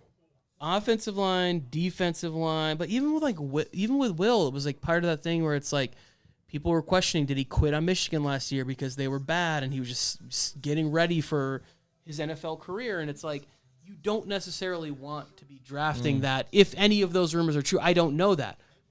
And I think Will Johnson's going to be a sensational player. Again, for the record, huge Wolverines fan and very biased about every person that goes there. Like, as far as I'm concerned, take Josiah Stewart in the 2nd round. I think he's going to be a monster. Is he an undersized edge rusher? Yeah, but he plays like the Tasmanian devil. So I think it's tough. The Dolphins need a lot. They do need a lot, but Armstead's done, right? Maybe this is gonna be a tackle. So if I'm in this spot, it's gonna be a tackle too. I would probably be looking at like it's gonna be left tackle. People will call it a reach, but Josh Connerly Jr. at this spot, Josh Simmons. I know the patella. Joe, is that screen sharing your? Scaring. I was just looking at that. Scaring some people off, but like, do you? Yeah, that's Mike. What? You got 111 comments from Raiders fans? I need to get mine up as soon as this thing ends. Like, do you draft tackle in this spot, or do you look at like maybe like Derek Harmon? Like that's just the thing is like, do you bring in a guy like Walter Nolan because you don't have the leadership around? Like, I would be happy bringing in Walter Nolan. Kind of a guy that just stands in there. Because I feel like you're going to have him around like a guy like Thule, who's like football focused and competitive, and you're going to have Khalil Mack and Bud Dupree in a defensive line. For him. They brought in veterans like Daquan Jones and Deshaun Hand. Like, I would be happy about him being on the Chargers and feel good about that.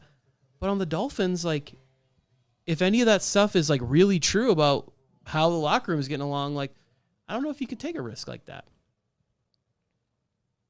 With the 13th they don't have a tight end either, do they?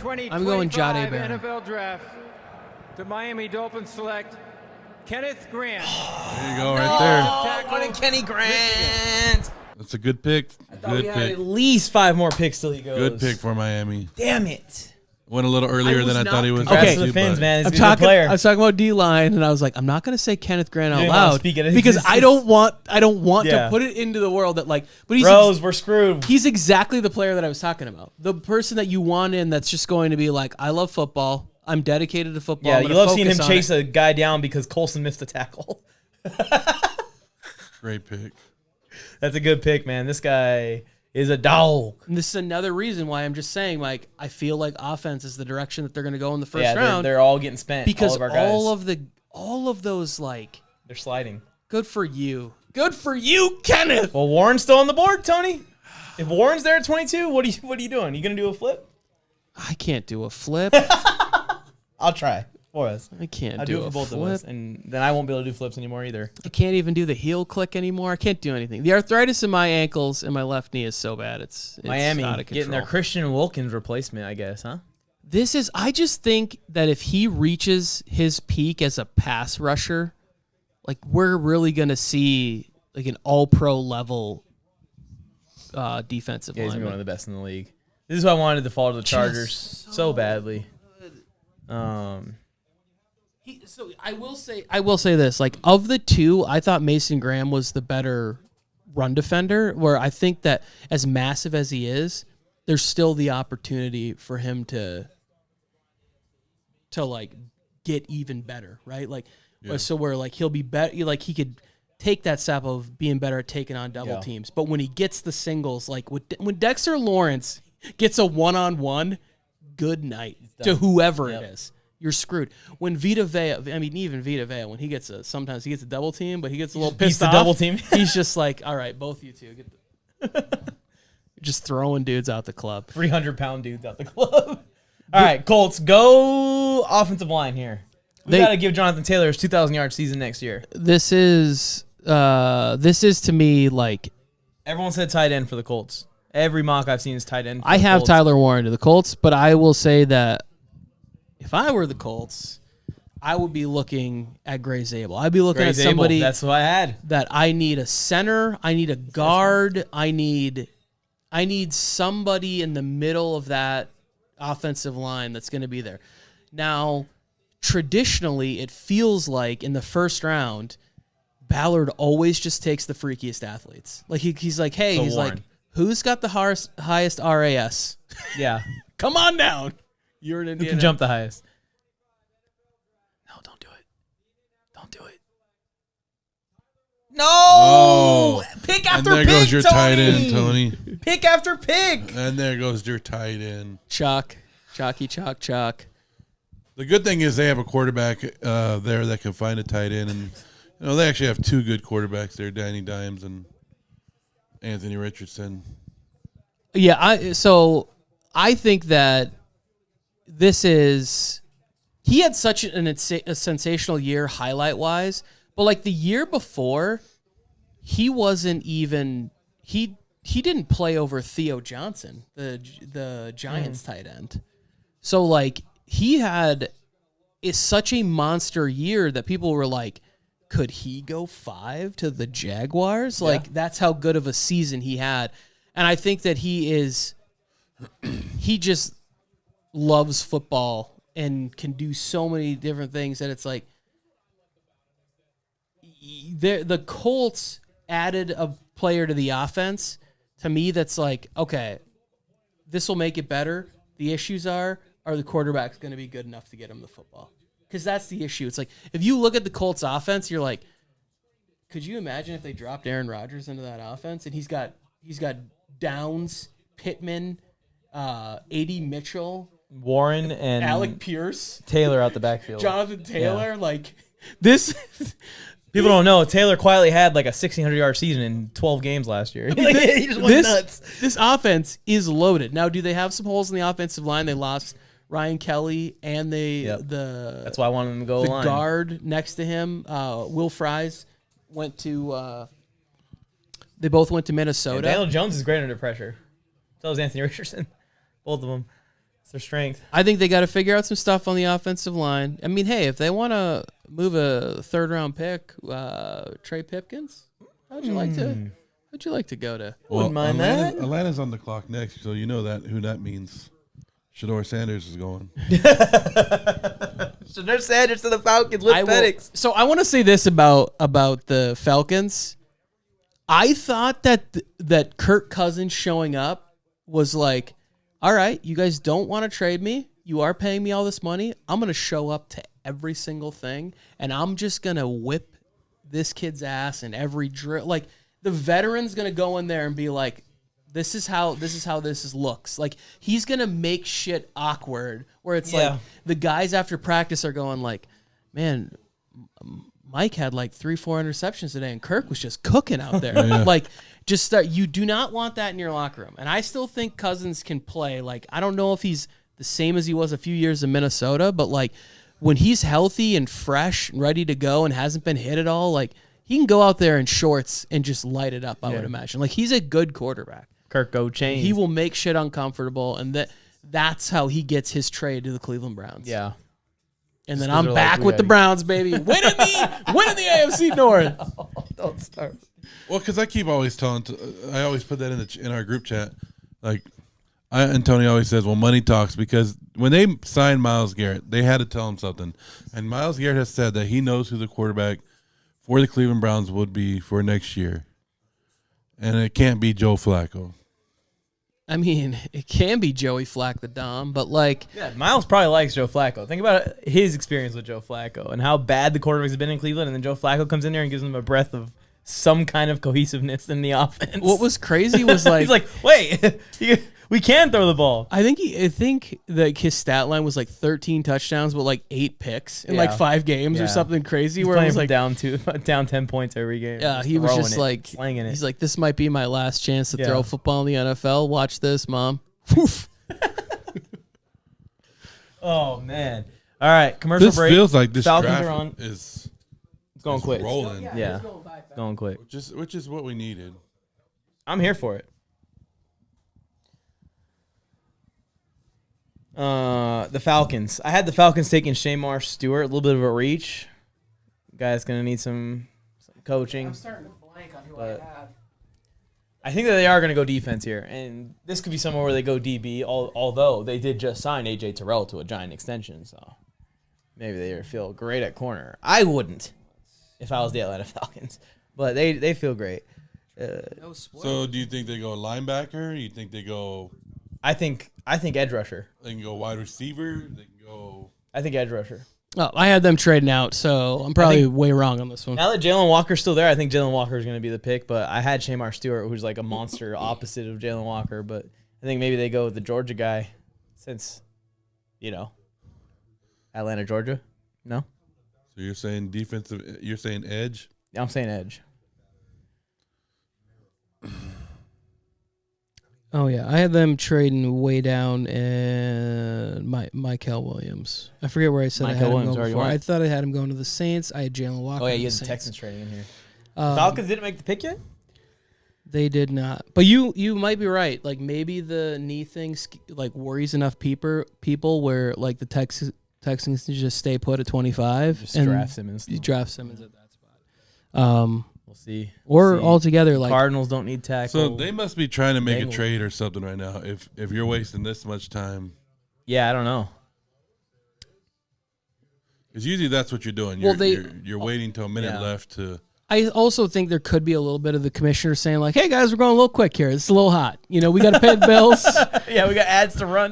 We're a multi-billion-dollar corporation, and Lowe's needs a couple more commercials. Yeah. So let's work that clock down to." About 15 seconds. I'm going to go with you, Mike. I'm going to say they take a defensive lineman. It does look like they're still just like having like deep conversations. Now the defensive lineman. Is that Josh McCown? Sure. It looks like him. No, he looks like the finance guy. He looks like the salary, the salary cap guru. What are you talking about? You think that Walker's still on the board? I think Walker's the pick. My mock had Stewart, but I don't even think Stewart's like second best right now. At this I spot. think I've had them drafting a first-round edge for like 4 years in a row, and they feel the same way the Packers feel about wide receiver, about edge rusher, and they're like, we want to preserve the memory of Jonathan Abrams from like a decade ago. So we'll just wait till the second, third round and draft some of these other guys. Hey, they might be. Oh, there it is. Pick is. Their offense is set. Yeah, I would probably.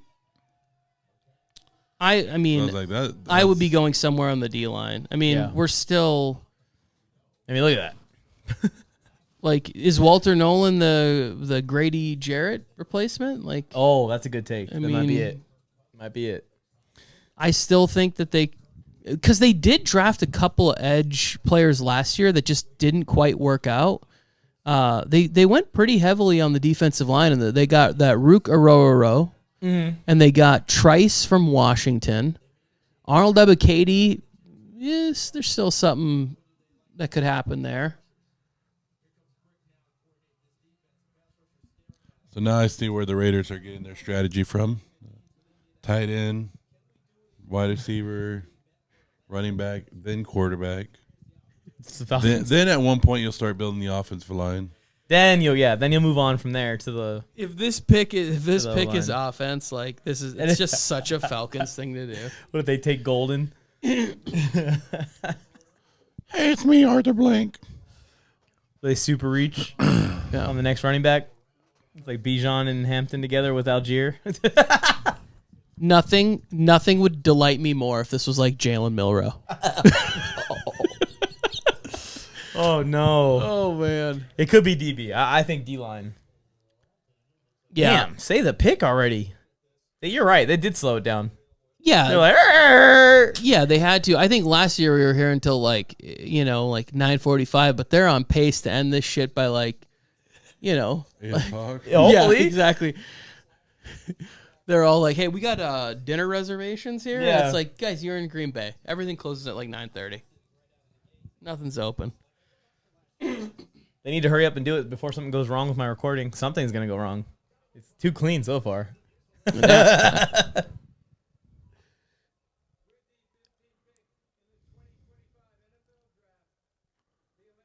Falcons.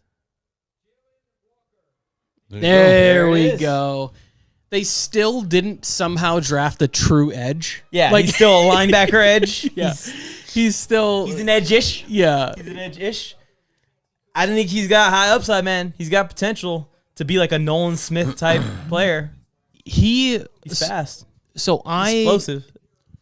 I'm a fan of these these type of players, right? Like, I think that the way Georgia plays defense, it doesn't necessarily allow players to put up like crazy stats, right? But it's a team defensive. Yeah, it's mentality. Yeah, we're all very disciplined. Yeah, we're playing, these rush lanes where he's just blowing by guys.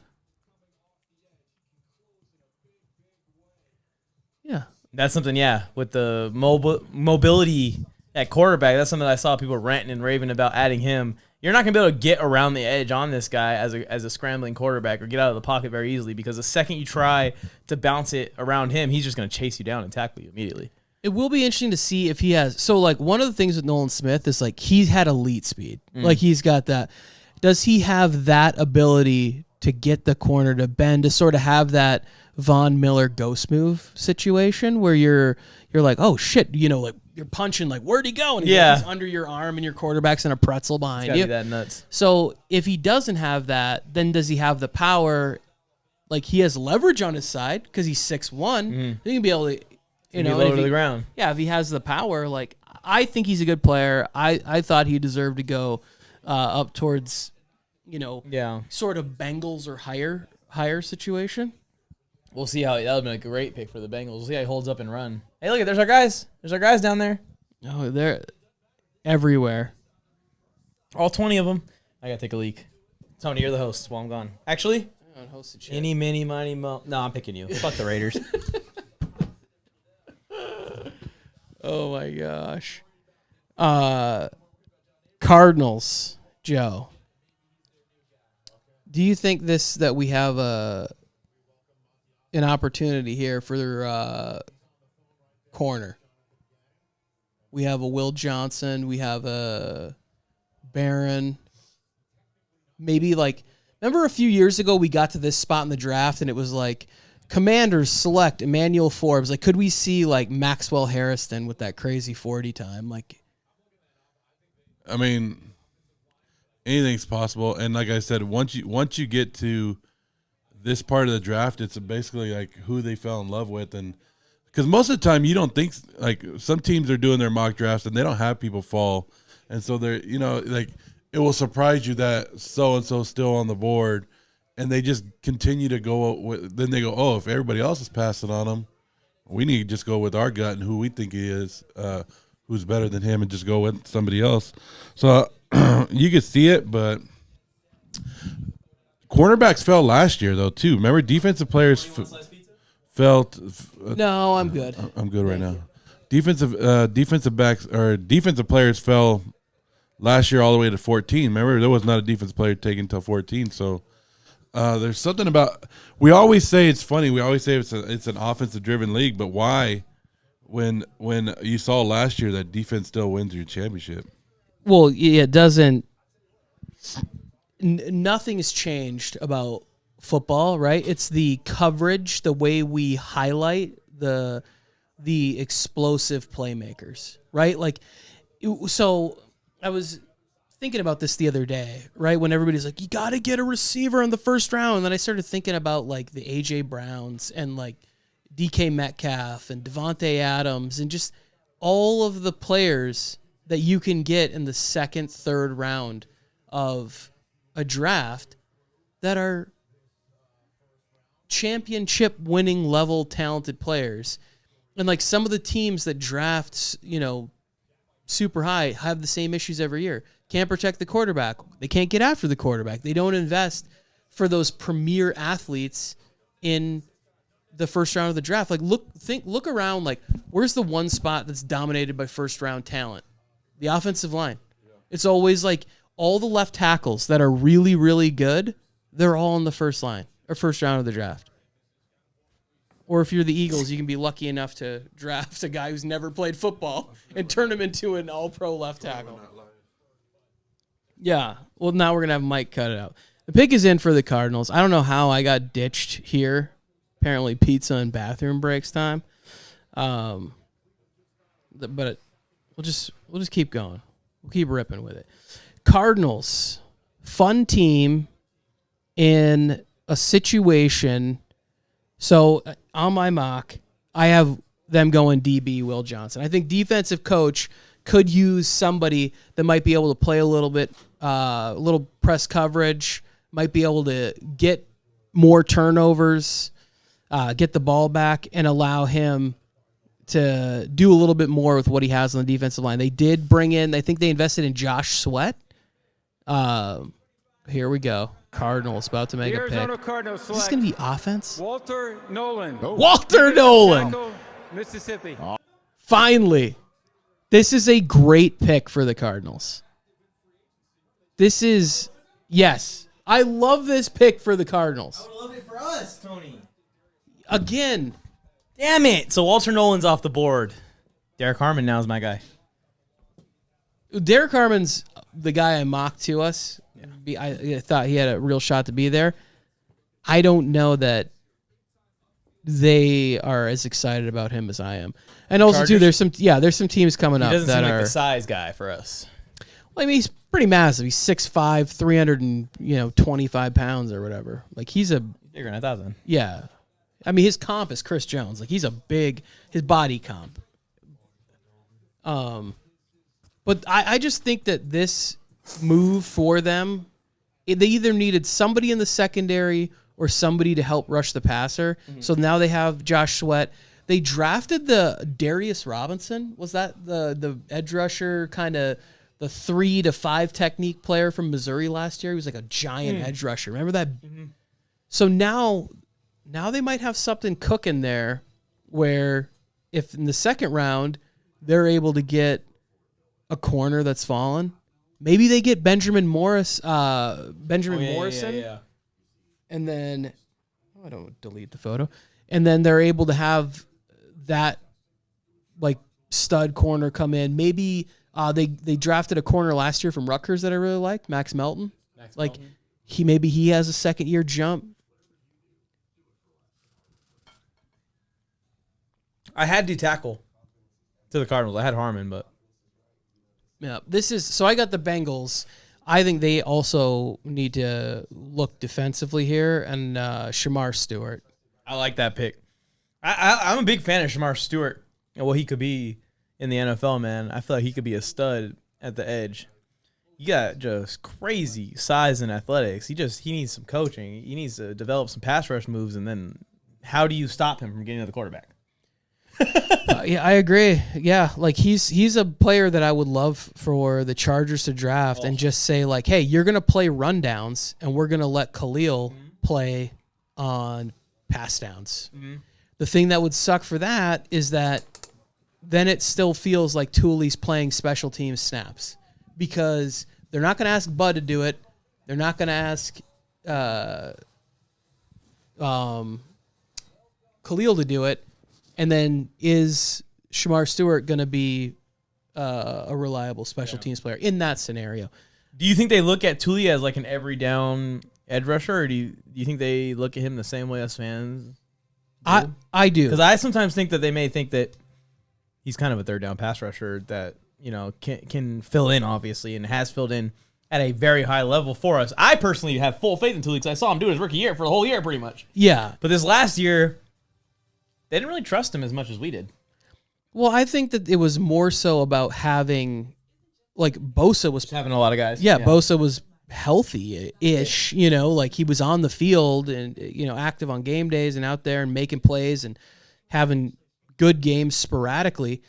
But if you're going to then move somebody in to have, like, sort of that NASCAR package, they call it, where he's like, he can rush over the guard, he can rush outside, like, he's a really versatile player, and that is something that Minter appreciates. And so I do think that they do view him at that as that level, as that guy. But you also need quality guys on special teams on game day. Like, it's a big part of the game, and that's how he ends up there. Yeah, and Stewart doesn't feel like a guy that's going to do very much on special teams, maybe other than just straight up the middle. And that's going to be his spot. So that, yeah, you're right. Thule would probably have to. So I'm looking here, teams. And I see Stewart. I like Mike Green a lot too. That's a little bit of a reach. Maybe not though. No, I think not though. I think he's gonna go in this range. I think if Mike, he might go in the next pick actually. If Mike Green didn't have Bengals, he feels like a Bengal. If he didn't have the two, like, accusations against him, he would have been a top 10 pick. He is even out of Marshall. Like, he is just he can really get after the quarterback. I know it is Marshall, so it's a little bit different, but he's good in the run game. I don't know if that'll translate to the NFL. I saw some of his Senior Bowl stuff too. They were saying, and I saw some highlights. He's just cooking up all the top tackles. Yeah, he's just really fast. And then in a lot of those, like, because I don't watch the actual film of it, especially somebody that's from Marshall. I don't even know where I would find that. But when you watch the games, the highlights and stuff, like, a lot of the stuff that he's doing, like, is closing out games in the third and the fourth quarter. Like, he's late in the game, and he's like, hey, he's calling game. Like, that's exactly somebody that they need. That's a speed rusher like that. Yeah. I don't know if the body type necessarily. Talking about the Bengals for Mike Green? I'm talking about it for the Chargers. Oh, Chargers. I'm always talking about fits for the Chargers. Yeah. Even if it's not. No, I'll be super pumped if we got him. I just don't know that he's somebody that's good, that they're going to be. It's not their kind of guy. Yeah, but of that, so Mike Green, Derek Harmon, Donovan Ezeraku. Yeah. Ezeraku feels like a Harbaugh guy. Those are like defensive players that I still think are like.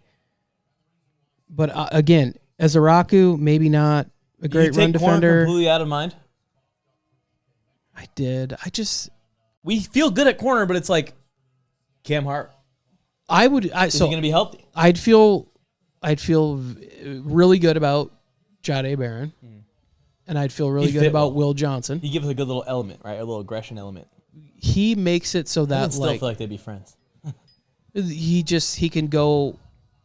You know, he can play the slot. He can play outside. I personally think Jade Barron's one of the 12 best players in this draft. Yeah. 17th pick in the 2025 NFL Draft.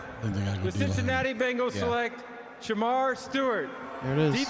Chalk up another one for your boy over here. I'm crushing this mock draft, guys. I had him just 2 picks before. Almost had it. Should have copied yours. Hey, is he the second one to wear a green suit today? he said on an interview that he was going to wear a green suit, and they were like, "Oh, for Green Bay, for who? Like, you think you're gonna follow the Eagles?" He's like, "I don't know." He's like, "I just think it looks good on my skin tone." I'm like, "That is the way you do it, player. That is the way to dress. Like, what do I look best in?" You notice that let's do that. all the prospects keep talking about how much they hate it in Green Bay.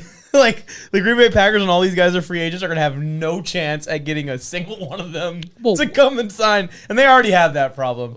Obviously. No one wants to be in Green Bay, but even Ashton Jeanty was like, I don't want to be here. And it's like, bro, with your play style, yeah, you do. Yeah. He's... I have high hopes for this young man. I'm not going to lie. I would have been very excited if he was a Charger. He's a freak. He's a freak. He has a very high ceiling.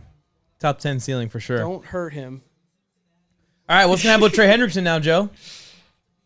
Well, that's is why this his buddy or is this his replacement? That's why I think they had to go defensive line because you have the question marks. Yeah, you just don't know what's going to happen. With their, but you would think that Hendrickson would want to play more because if he's already leading the league in sacks or getting the most sacks, now you got somebody with them.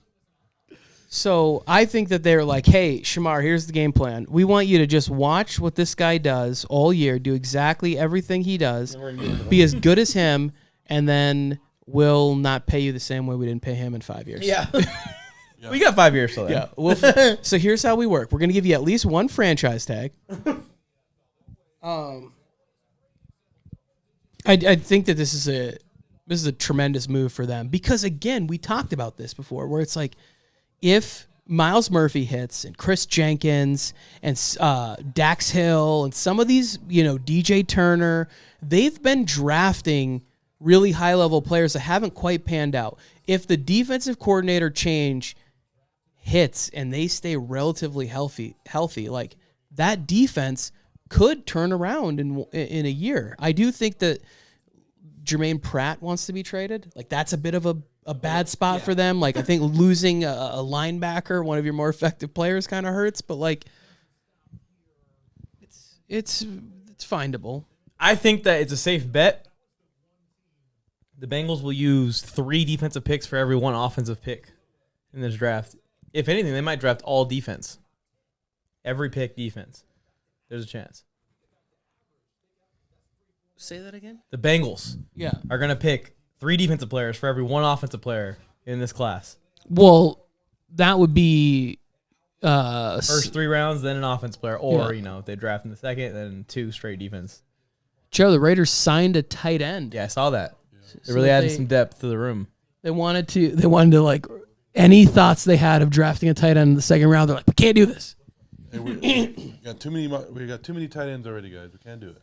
I thought they were going to draft Tyler Warren. I think maybe it makes it so that they can possibly trade Mayer tomorrow if the right team comes knocking. Yeah. So Seattle's going to be on the board.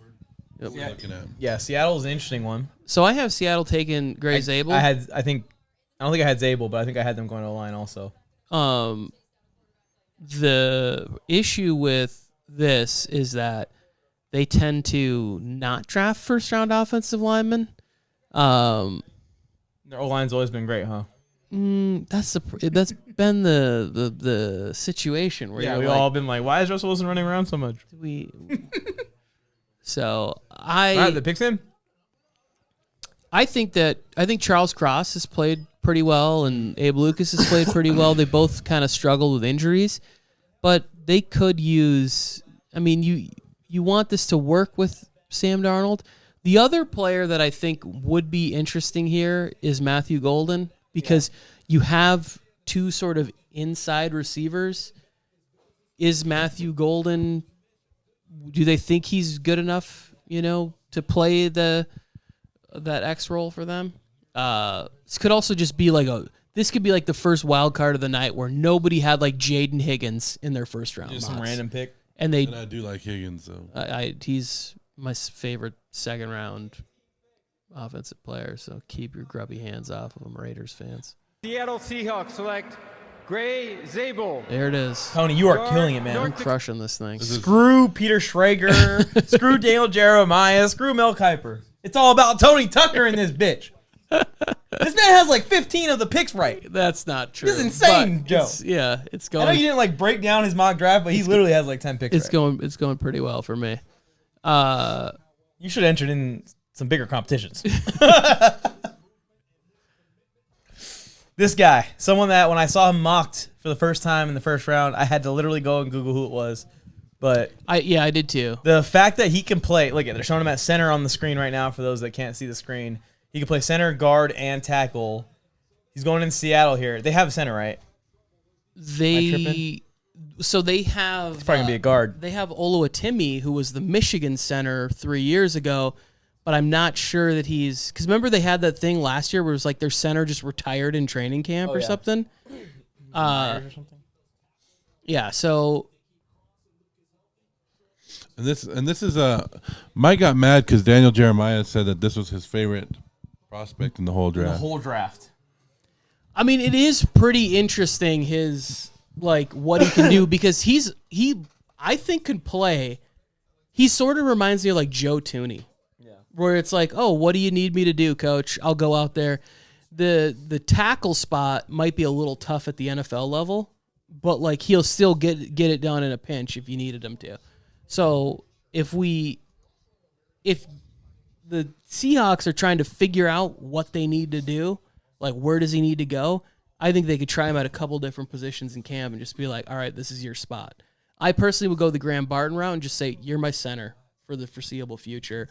We're going to get you on learning how to call the protections, and you're just that guy. Like you're locked in as our centerpiece on this offense. And then maybe in the third round, fourth round, go back and get a guard that slipped maybe because of maybe Georgia's Tate Ratledge slips because he's got some injury history, a couple ACL problems. I say problems, like torn ACLs. Yeah, torn ACLs. He's got small problems. Got no issues. ACLs like OBJ. But like the other Georgia interior lineman, Fairchild, like he looks like he's gonna be down there a little bit. I'm blanking on the guy from LSU, but Miles, he's a good player. Maybe Jonah, I can't say his name. I need to see it to say it, but he's a tackle but wants to play guard in the NFL. He's a tackle from Arizona. That's fair. I'm not even. I don't know. You definitely ain't gonna get me with the deep tackle problem. I would be in the room. I'd be like trying to say his name, and I'd be like, "Fuck it, guys, we're drafting Tim Smith." Just whoever that is. Whoever the fucking guy is. I can't say it. I can't spell it. What do you think here, Joe? So I was gonna say this is a perfect draft for the Tampa Bay Buccaneers for the spot. This spot, just what's fell to them so far, knowing that they need defensive back, and you have both Barron and Will Johnson on the board for you. You need edge. You need linebacker. Campbell's there. Like everything that you want is there. And then you probably have a lot of people calling right now, going, "Hey, we need to get in front of Pittsburgh if we want to take Sanders." So I think it's perfect, but it looks like their pick is in. I would say that this is when we see one of the top defensive backs go off the board. This is when I would say I like Barron more. I'm with Tony. I like Barron more, but I would say that we see Will Johnson go here. I like that take. I had them trading back and taking a corner, so I'm with you, Joe. I forget which corner it was. I think I had them taking Thomas, I think I had them taking Thomas, which would have been a good fit, Florida State to Tampa Bay. But I'm with you. I think corner is the clear pick for them. I saw everyone mocking linebacker to them here at 19. I love Campbell. I would love if the Chargers drafted Campbell, but I don't love him being drafted in the top 25. I do have that. I had them trading back and drafting Jihad Campbell. The Bucks? Yes, but in my version, both the corners were off the board. I think I would probably lean corner here, but how many more one-year contracts can they get out of Levante David? Like, again, every time I bring him up, Hall of Fame linebacker for the Tampa Bay Buccaneers, but he's just on another one-year deal. And you can train Campbell for that year.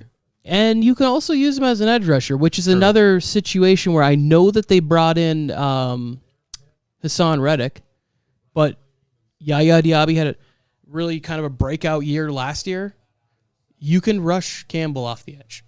Well, he's also learning to play. So I don't know. It's tough. It's tough. It's defense. I do think it's defense. It's defense. I do. I mean, as far as wide receivers go, They got receivers, man. Yeah, I'm not really sure that I'd be there. I think the running back. Maybe if he didn't wear a goofy ass big hat, he would be drafted already. Maybe they saw the hat and they're like, we don't want anyone around our guy that wears big ass hats like that. No offense. I know the guy who started that company, but it's still the first round, guys. the rejected will be respected. I don't think does anybody feel like, you know what, I'm on the internet. I don't know. But see, I don't want to, yeah. I didn't want Shedeur Sanders high in the first round. But here, I would take him. Or not as a Buccaneers. I fully get what you're saying. Like the Steelers at 21, it's like I would trade up for him at this value right now. You would be good with him. Like this is where we all expected him. Like you would expect his value to be good at this point. The reason I would like to pick for the Steelers is because they don't have a second round pick, and you are not in that bucket of teams that's going to be able to really trade in back to a situation without giving up a bunch more of your future. So if we have a situation where the Steelers look around the building and they go, you know what, we're going to swing again in the 20s. We went with Pickett last time, and he just didn't have maybe the mental makeup we were looking for. I think that Shedeur is going to be just fine. I think he's going to be a good quarterback in the NFL. I think he is too. It's all about situation. And you put him with the coach like Mike Tomlin. Pick in the Here's Tampa. 2025 NFL Draft, the Tampa Bay Buccaneers select Emeka Egbuka. Come again? They want receiver. Wide receiver. Wait. Chris Godwin's coming back, right? Yeah. They got Chris Godwin. And they got McMillan. Evans. And Otten. And Mike Evans. They know they can only throw the ball to one player each play, right? And Trey Palmer. Oh my gosh. What are they doing? Is someone we don't know up for trade? So here's the thing. This is what we talk about all the time. We always want the teams to draft best player available. If you're looking at this situation, you're like, who's the best player for our culture that's on the board that we had a high grade on? And if that is Emeka Egbuka, because he fits them, like he's going to get in the run game like Chris Godwin does and like Mike Evans does. Like he's going to fit the culture of what they want him to do. Yeah, but when is he going to play? Who's he going to play over? But that's the thing is like you have older guys. Later. Yeah, you have injuries. You don't necessarily. If you look at the Bucs roster, it's not like they're not sitting there with a bunch of holes. True. So why force a position when you're like, hey, I feel like they have a hole at corner though. This guy, clear hole at corner. You have Chris Godwin, who's had now like multiple lower leg injuries. Yeah. Mike Evans, who's on year 12 or 13 of a Hall of Fame career.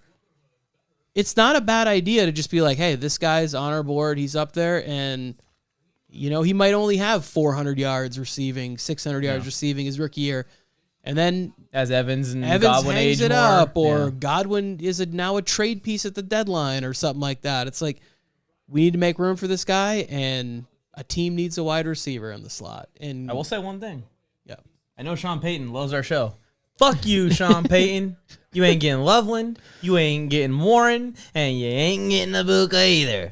So enjoy your time with Cortland Sutton and whoever else. Marvin Mims, all these guys that these Broncos fans think are really good, and they're not.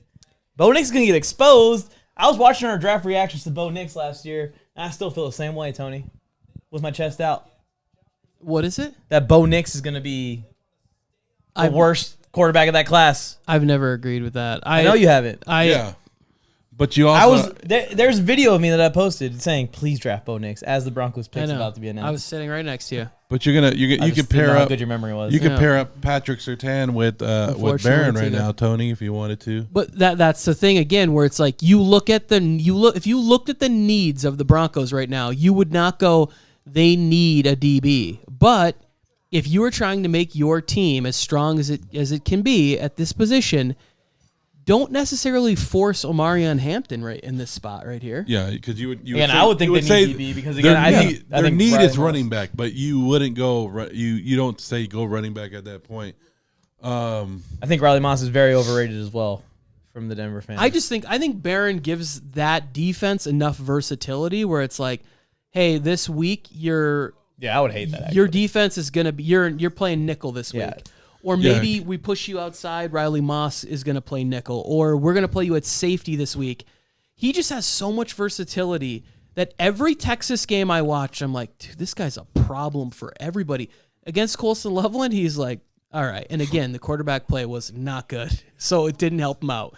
But he was a problem everywhere. Yeah. No, when I watched his tape, he's a lot of fun to watch. He's a game wrecker, man. He's fun. I think I like Will Johnson, too. They were kind of like 1A and 1B for me. I feel like Will Johnson might be the safer pick. Like a for sure slam dunk. The only thing... He reminds me a lot of Darius Slay. Very consistent, very well-rounded, well put together. And then Barron's more just like that aggressive guy, like that Devon Witherspoon guy that's going to come and smack you in the mouth. And Will Johnson will... He'll lay the hat, too, yeah. He'll tackle, but he will undoubtedly... once a game, take a huge risk, and you just hope that it works out. And sometimes it doesn't. Yeah. Like he gets caught on some double moves where it's like, well, that's why he has so many pick sixes on his highlights. Because he jumps on them. You're like, oh, what's he doing? This is the team that'll encourage. Well, the Chargers are the team that'll encourage you to jump on them. Yeah.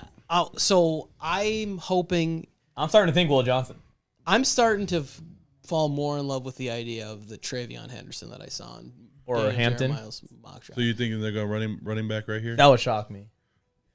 All the running backs still available in free agency. All the running backs still on the draft board. So I think Matthew Golden is a player that Sean could really like get a lot of work out of. Like if you picture him in sort of that like Chris Olave role of that. Oh, we're talking about the Broncos. I was talking about the Chargers. The Broncos, yeah. No, the Broncos. I had Egbuka to the Broncos, so I had receiver. Yeah, I had receiver to the Broncos. I hope they draft a punter from Western Kentucky State. You've been calling him tonight. You might be onto something. Punter. You'd go punter here if you were the Broncos, right? Yeah. Yeah.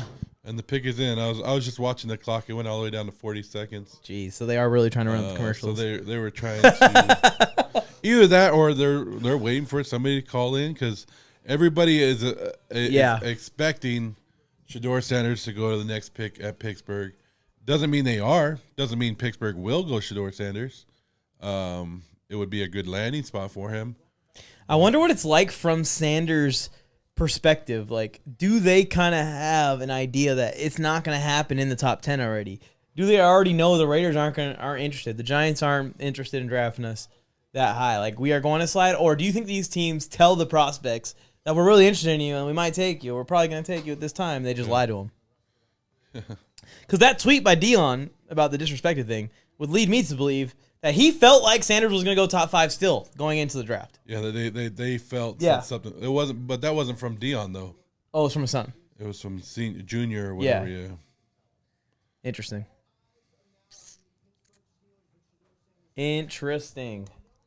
Picks in, Tony. So they aren't trading.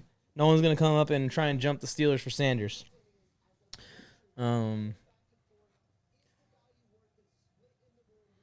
And here it goes. I wonder if you also avoid drafting Shedeur also because freaking Dion's gonna have his fingers in on the on the quarterback talks. And Dion's probably eventually gonna make the jump to the NFL. Some team would want to trade into the back of the first round because if you draft him in the first round, you get that 5th-year option. Oh yeah. You don't want to wait to draft him in the second round. Unless he really just isn't that he viewed that highly. I also want to apologize to the young man, Jonah Savainea. That was his name. Shout out, buddy. Yes. And I would love for you to be the 3rd-round guard to the Los Angeles Chargers. Okay.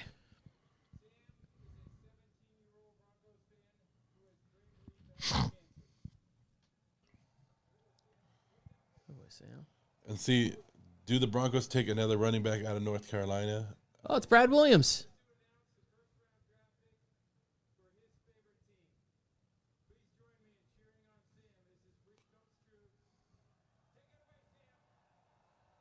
Oh, this is so cool.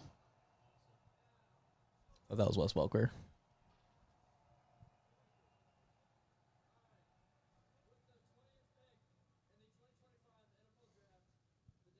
The Denver Broncos select Shedeur Barron, There it DB, is. Texas. And the Broncos come up with a good player. Oh, man. Broncos defense is good, and it just got even better. But this is what I was just talking about, 5 minutes ago, right? Where it's like, there's no need. I think that these 2 picks back-to-back from the Bucs and the Broncos are what you should be doing at this point in the draft.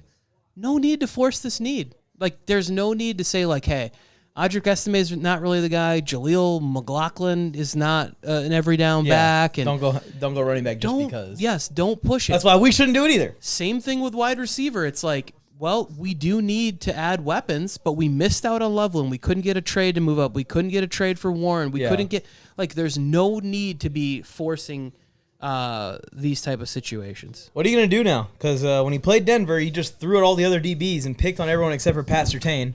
Now you're going to be throwing at another good corner to throw away from Pat Surtain.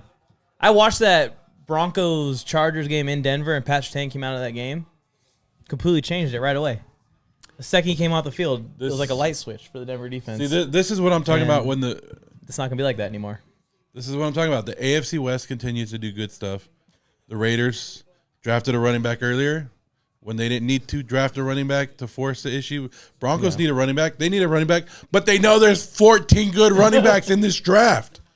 I had Shedeur Barron to the Raiders. That's how highly I think of him, like where he should go. I was like, this is a perfect player in my mind for Pete Carroll. Maybe not the measurements of what Pete had with like Legion to Boom, but I'm just talking about that player that has the style of football that Carroll wants to play, where it's like, I'm going to hit people, I'm going to cut, like that Devin Witherspoon as he was leaving Seattle.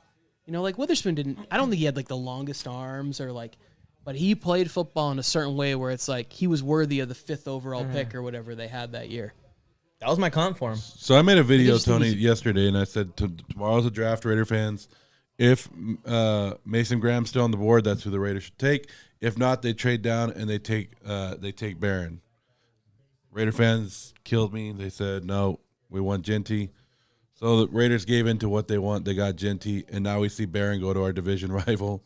And we'll see how that works. Let's see how Geno Smith goes against these 2 cornerbacks. Because literally, Barron is going to cover Myers. Pick is in, and Shedeur is not look like he's being picked. And Mike and I were just talking about this while you left, Tony. This doesn't guarantee that Pittsburgh has to take quarterback. This is where he could go. This is where the opening is, but it doesn't guarantee that this is where Shedeur will go. He wants to go first round just so bad, though. He just wants to go first round. It doesn't guarantee, but like Derek Harmon's a player that I really like, and again, we talked about this before, where it's like, how many more years can Levante David? How many more years can Mike Evans? How many more years can these guys? Hayward. You got Cam Hayward. Like, literally, I don't understand how much longer this guy can play at the level he's playing at. Every time I watch the Steelers, I'm like, how is this old man still out there dominating? Like, he just doesn't go away ever. He's such a good, and he's fun to watch too. So like, maybe Derek Harmon here. Derek Harmon is like, hey, come in, and now the torch is being passed. Keanu Benton and him both have the ability to rush the passer on the inside. That would make a lot of sense, and it fits what Pittsburgh does. So, well, Derek Harmon's a Charger, Tony. So that's what's going to happen with the next pick. Harmon to the Chargers. And that's what I was. Bolt up. I'd hate that too because I like Harmon. Bolt up. If this pick isn't Derek Harmon, like I am really hoping that he goes to the Chargers. That would be so sick. And you know what Puna Ford did last year? I know. Here we go, Steelers. Starting to get nervous. Draft. The Pittsburgh Steelers And Kenny Pickett flashbacks. Derek Harmon. You motherfuckers! Yes, thank you Pittsburgh. assholes! Thank you, Every Pittsburgh single Steelers. player that I wanted Thank you, Pittsburgh. is now gone. Thank you. Thank you. And we are up next. Thank you. Okay. So now you guys know how it feels. How it feels to draft in the 20s every year? This is every year, Joe. We draft in the 20s because our team is actually this is averagely good sometimes. Now you know how I was feeling sitting at number 5 when Mason Graham was taken. Now you guys get to see it like it's one pick right before. Yeah, I mean, one pick away. We get lucky sometimes, like Rashawn Slater falls to 12 or Derwin James falls to 17, but we just couldn't get it. I didn't even want to jinx it, so I put Kenneth Grant to the Steelers. I felt really strongly that he would be tackled. Yeah.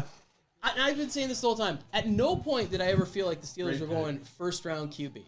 Right? Like, nothing that they said was QB. They wanted Justin Fields. It didn't work out. They wanted somebody else. It didn't Rodgers. work out. Or Darnold or Rodgers or whoever. They're going to go the veteran route. Cousins, Rodgers, Carr, something like that. I put Kenneth Grant at 21, Derek Harmon at 22. There's some real Chargers fans. I was like, one of those two players is going to be on the board. Okay. Chargers are on, Tony. We have a choice to make. If I was the GM right now, and I'm on the clock right now, Tony, I would probably take the best player available. And in my eyes, right now, the best player available is Will Johnson. That's who I would take. Even though the Chargers feel like they're good at corner, like you're saying with the depth thing, you never know with injuries. Cam Hart dealt with a bunch of injuries. Tarheeb still was banged up. We lost Asante Samuel Jr. We're taking some chances on Dante Jackson and Benjamin St. Juste coming in here to kind of give us some depth in the cornerback room. You add Will Johnson. That position is locked down with rookie contracts, which is a position that's hard to find guys at, and you have to pay them a lot of money to play there for 4 or 5 years. I also think receiver will be a lot of fun here, and that will really satisfy Chargers fans. And I am rooting for a receiver for the sake that I just want to see so many people happy. Really, I do. I want to see the Chargers fans on the internet across the board happy, and if they take Golden here, you know that the Chargers internet buzz, they're going to feel like we just got Tyreek Hill 2.0, even though I don't know if Golden's quite like that. But they will be very excited if we take a receiver. My friend just texted me, he's a Bears fan. He just put, are the Chargers taking Shedeur? No, please. So, or actually, I would cheer a trade back right now. That's what I would cheer most. Trade back. I would relish to see like this just in. Chargers. Yeah, are the Rams are coming up or something. Yeah, Bills. Any of those teams. Detroit comes up here and is like, hey, this is the lineman that we had on our board, and we think he's going to go to this team. I don't think Harbaugh expected to have Will Johnson available on the board right now, and that's his guy. If I were, so I still think for me, Mike Green, I like that, is the best player available at this spot. I don't know what the circumstances are with all the other stuff that's going on for him. And then I know people aren't going to love this, but Harbaugh did try to make Aldon Smith work. I think that I would probably say it's somewhere between Will Johnson as the next one, the running backs. Low key would be down for Jihad Campbell. Yeah. I just didn't really envision him going to us at any point. But just with the way things have fallen now. You know what? Fuck it. I'm not worried about anything. This is going to be a great pick. Yeah, no matter it's what. best player available. This is going to be a great pick. It's going to be a great pick. Whoever they deem to be that player, I think that it's going to be a smash. And predicting, I think it's going to be Golden or Johnson, if I'm picking. You know what? I feel like Daniel Jeremiah got wind this morning. He's got something, yeah. And that's such an off-the-wall pick. Like, no one else did that. Nobody had Travion in the first round until this morning. It was like that at the beginning. But imagine that with Harris and him. Isn't Travion, is he one of the people in the green room? Oh, is he? I don't know. It was an interesting list of people they put in the green room that you're always wondering about. Yeah, because they have a little sneaky feeling they're going to get picked in round 1 somewhere. I tend not to keep up with anything Ohio State until they are no longer Ohio State Buckeyes. That's you. That could be your neighbor there. Not the big hat.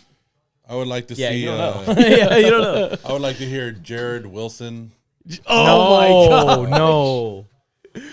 That would be a great name to hear right now. I would politely put your microphone down and then take a little walk. Very gently. You know what? I would. I'm not gonna lie. If Donovan Jackson is like, what's going on here? They're not decided. Yeah, they're not decided. I don't know if this is live or this is a couple minutes later, but They're looking at players, it looks like. Oh, they're calling it in. Oh, well, sometimes if you're looking at it, you're maybe looking at a trade. Yeah. That would be cool. They trade it back right here. So sometimes you could sometimes I. But the fact that there's not someone that they're just slam dunking in the card right now, does that worry you at all? No, because I mean it is like if you're gonna pick, take the time make sure that it's like a player that you are. Yeah. Let everyone say their opinions in the room. If there's anyone that you're going to be happy about. Yeah. Because Derek Harmon going right before, again, I don't know. Like, there's still some players, second round, third round defensive guys that I still think have really crazy, fun upside. But Derek Harmon. How smart is Cleveland looking right now to have 2 picks right there at the top of the second round? With the quarterbacks, all 3 quarterbacks, every quarterback you need. I still think we are going to get some sort of Minnesota. Like a trade? Trade back, and then. They're going to take Sanders there? Yeah, part of the thing is like, who's on the board that people will be jumping up at this point to take? It feels That's the part with like a trade back doesn't necessarily fly. It'll be positional need only. Because it's like, who do you think is not going to make it to you? Rose. Well, that's what I'm saying. That's what I'm saying. The quarterback is the only one. The only one you want to trade into the first round for because you want that extra 50-year contract. Yeah. Would you rather everything else? Would you rather us draft a pass rusher to replace Bosa, a receiver to replace Josh Palmer or Quentin Johnston, or a cornerback to just add to the guys we have already? A pass coverage guy to replace Asante, I guess. Come on, Mason so we're Taylor. either replacing Bosa, Asante, or Palmer, basically. I think as much as I like Bosa, he can't stay healthy. So you want an edge rusher. So she's going Mike Green. She wants Mike Green here. So it doesn't look like Mike Green's a good name. Mike. I'm all for getting Mikes. I just changed my mind. I want Mike Green. Screw the corners. So it looks like they're making a trade. That's what I think too. But their clock is behind. They're at 50 seconds in their room. We're at 14 seconds out here. Yeah, I guarantee you that the stuff they show in those green rooms is on a little delay. Not exactly live. A little delay. Because if they're I hope they missed the pick. I hope they missed the pick. There's no way they're missing the pick. Skip it. No, we're not missing the pick. Stop. The time's running out, but that's not how that works. That happened back-to-back years with the Minnesota Vikings. We lost Chenault. Stupid. What is that guy wearing? The pick is in. Looks like a Browns mask. So if I had a pick, what did I say, Tony? All right, Chargers made the pick. Mason Taylor. We'll see. No. Golden. No, we're not. It's not going to be Mason Taylor. I would like Mason Taylor in round 2 or 3. That'd be cool.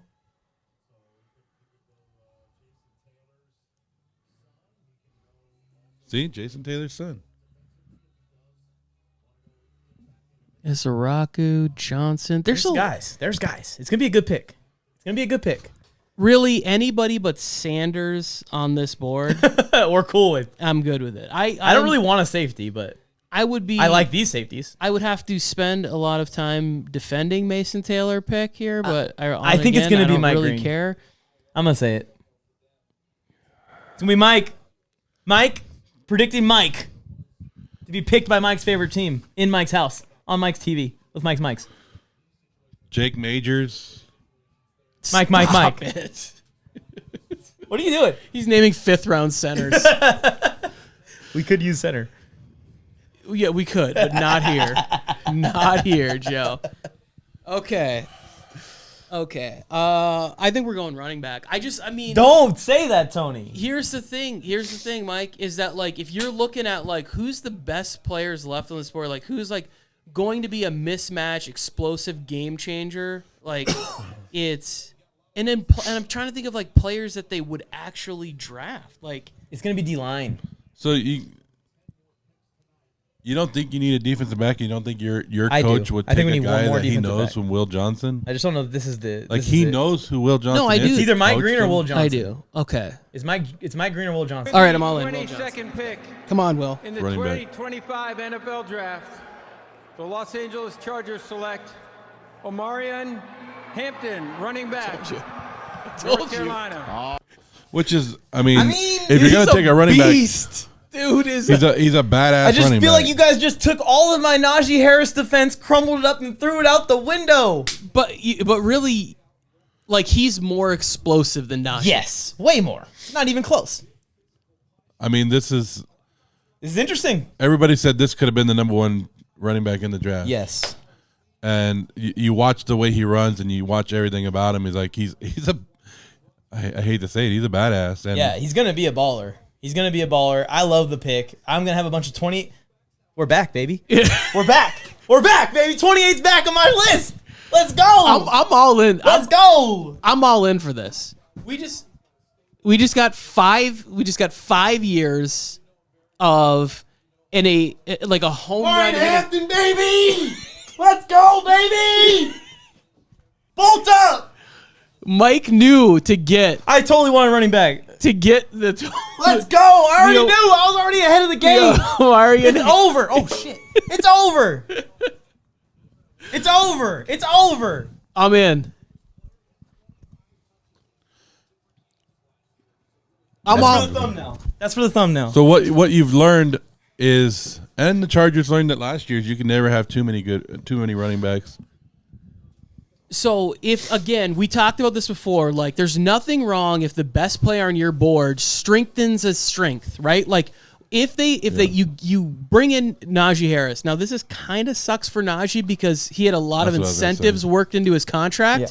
right? Now he's But, power back. but the situation is, but it's not just like Omarion's not just power. He's also No, like, I mean, Najee is now a power back. but I think that Najee's just back to his role he was with the Steelers. He's not going to be like our lead horse back, clearly. you have 2-3 down backs on your roster, and that is not a bad thing, And right? both Like, can pass block, both can catch, both And- can run. Man, Yes, and if you- only you had someone in the middle to stop them.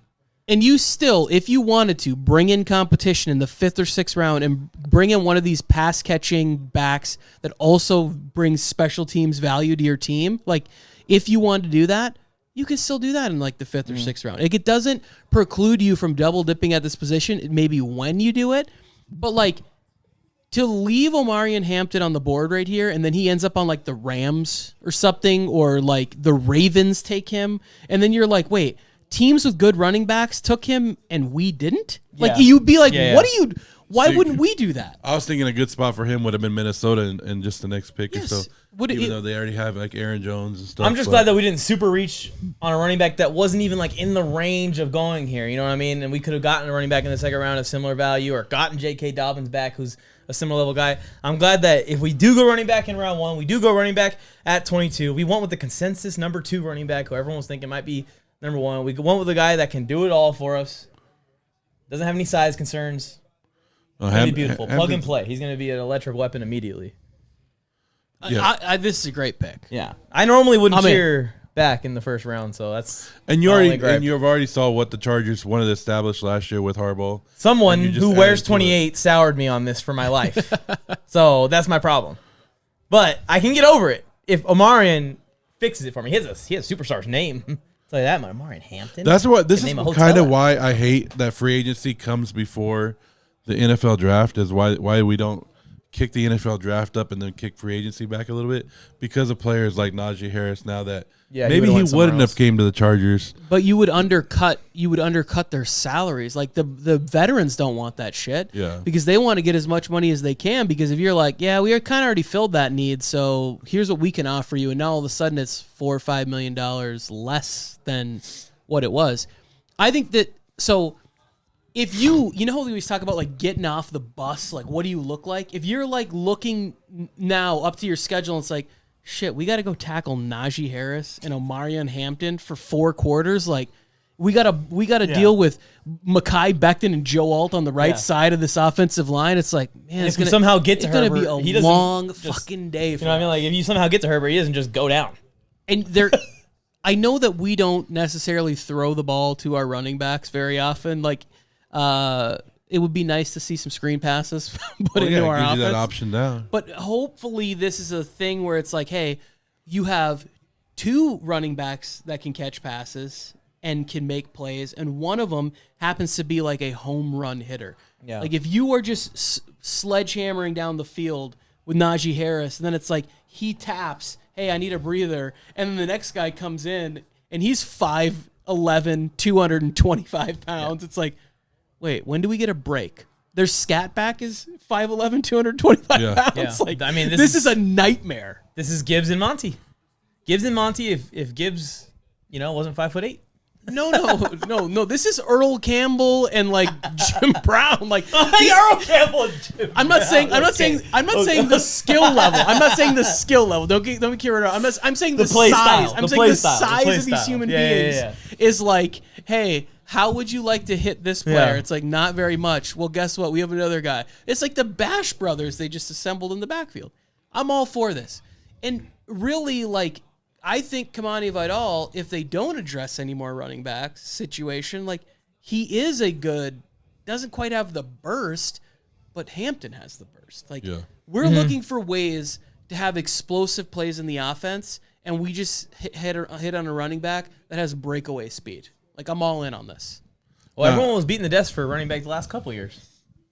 I said this to you an hour and a half ago. I said, Mike, I feel like the way the board is going, running back was the you're position. crushing was this. Like where this was, because if you looked at like where's the end tier for guys that have been consistently mocked in the top 15 of drafts, and it was kind of at that running back, like that's the end of where it is.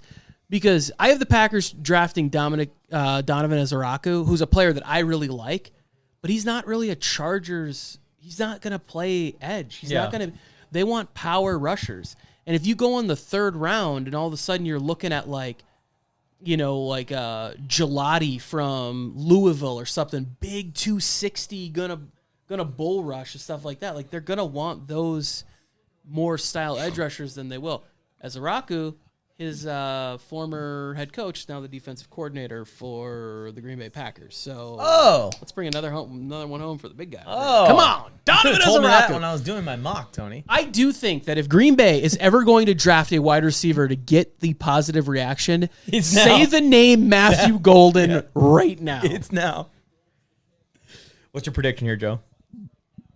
It feels like Will Johnson. It feels like they take a first-round corner from a big-name school like every third year. They do have Jair on kind of like the half trade block. Because they're not going to take – they don't take wide receivers. That's what they don't do. Yeah, I debated back and forth between taking Savon Revel or Donovan Ezaraku at this point.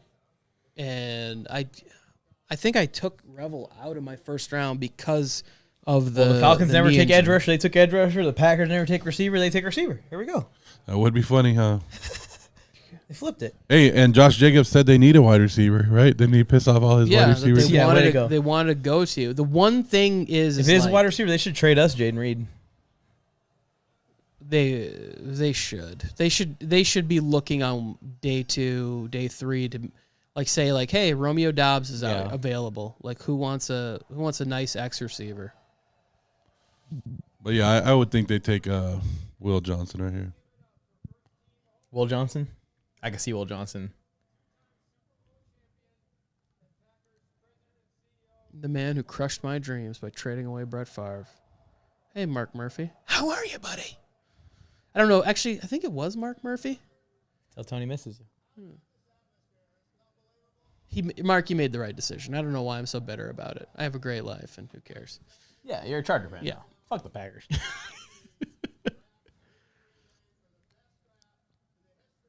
Except for Casey Hayward. That was cool. Thanks, guys, for that.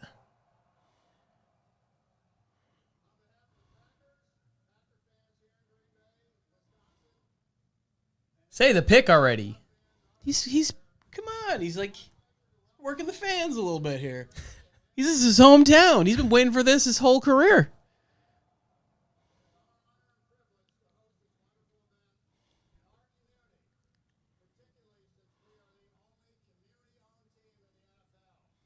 Yeah, nobody cares. Yeah. Tell them to have a Super Bowl at Lambeau. Never's going to happen.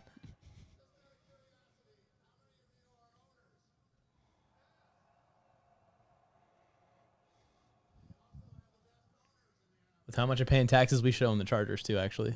Kind of respect to Wisconsin for that. Jerry's like, what'd he say? What'd he say? The fans own them? Yeah. He's like, huh? Is that allowed? I do think at some point they're going to start just ways to create more revenue. They're going to start allowing all owners to like sell like investable shares into their teams. It's a receiver. It's a receiver. It's a receiver. Matthew Golden. Look at him. They're so just. He just said it for the first time. Yep. It's like Joe Hendry just walked out on the stage. Say his name, man. He appears. They got a receiver. A speed receiver, too. Aaron Rodgers is like, these motherfuckers. No, he's thinking about re-signing. He's like, I'm going back to Green Bay. Jordan, take a seat, baby. Since 2002. Back to the bench. Jordan Love goes. Aaron Rodgers signs back with the Packers. Last dance again. Again, this is I think that this has great value here. Yeah. Right, where you're looking at this situation, and it's like, do they need a wide receiver? Probably not. I mean, let's be honest, guys. Like, no, they don't. They don't need another wide receiver. I know Josh Jacobs said what he said, but like, you go get this guy, you make him the focal point of the offense as soon as you can, and there's going to be somebody's going to have an issue, and it's probably going to be like Romeo Doubs. And then all of a sudden on day 2, who needs a wide receiver? Like, what do you want to do? Like, oh, well, we got a 4th round pick, and Romeo Doubs would be an upgrade for our X wide receiver. Like, because Dontavian Wicks, maybe you could get something for him. Jaden Reed and him are going to fit together nicely. It feels like Love likes Wicks too much to trade him out. But it always felt like even when their guys were injured, like they'd bring in like Malik Heath or whatever his name is, and he still anyone but Dobbs. He was good. They would bring in Bo Melton. He would be good. Like, I just like when I think about them needing a wide receiver, I'm like, Matt LaFleur's a genius play caller. He's going to find a way to get Matthew Golden, to have a 1,400-yard season. All right, Minnesota, a team that I am thinking. This might be one of my favorite suits of the night too, because I could not pull this off, but this is just this. He looks like money right here. Look at that suit. Is that gold? Is it gold or is it green? It's like greenish gold. Guys, I'm colorblind. You know that, right? Yeah, it's gold. Oh, no, it's gold because the green jersey was reflecting. Is it reflecting? Yeah. All right. I see gold. Yeah, gold. It's golden. Sick. He's gold. It's sick. All right. There you go, Joe. That makes sense. 2 and 2 together. Yeah. Also, the other thing, too, where like everybody was like, they messed up when they slow it down frame for frame. He didn't run 4.29. He ran 4.37. Okay. Wow. Is that not fast enough? Like, yeah, I would have been excited if the Chargers would have grabbed him, too. I do think he can play outside, play some Z, and play in the slot. And there's nothing wrong with having tons of versatility with two Lad McConkeys. But it would have been excited about it. He doesn't know the chant yet. He's working on it. So let's get a Green Bay on 3. Green Bay on 3. 1, 2, 3. Green Bay. No, go Pack, go. Even you don't even know the hashtag? Dun, dun, dun, dun, dun. Go Pack, go. Yeah. He didn't get it. Yeah, it's all good. Good for the Packers to finally take a. Like if you go to the mic, Hampton goes to the mic and is like, "Charge up, Chargers fan." But this is what you were talking about before he was drafted, Tony. I think this does open it up for Romeo Doubs to be traded because he did have that little issue in that 1 game suspension last year where they're like, "Hey, we kind of made amends, but now it's time for you to see you later." Doubs will be good for somebody too. He'll be good for like the Panthers or the Saints or. I think this is a great pick. This is somebody that I will be targeting in fantasy football next year because it is. I think Matt LaFleur's like a Super Bowl away from us being like, this is one of the best coaches in the NFL. Yeah. Right? Like every year he's good. When I watch those, I remember going on one of the shows, whatever I did, and I was like, the Packers are going to get beat by like 35 with Malik Willis at quarterback. And then they win the game. And I'm like, dude, this guy's game plan was fantastic. Malik Willis, he can play in the NFL. Yeah. Steelers, you drafted the wrong quarterback that year.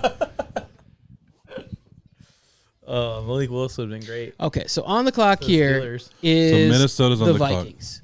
Okay. I just think the Vikings have to be saying, Who wants to come up here? Whatever. We'll move back wherever you want for a 4th round pick. We'll go back to 29 with the Chiefs.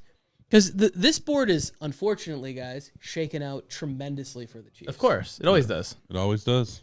Like, the fact that... The Buffalo's probably going to, do whatever they can to help the Chiefs. Buffalo's going to trade Josh Allen to the Chiefs to back up Mahomes before the pick. So the pick is in for Minnesota. I'm ready to crown the Vikings. I don't care who they pick. This is going to be the best team in the NFC next year. With Aaron Rodgers or J.J. McCarthy at quarterback. Ooh, this would be an interesting Jihad Campbell. Yes, I like that. I'm thinking corner.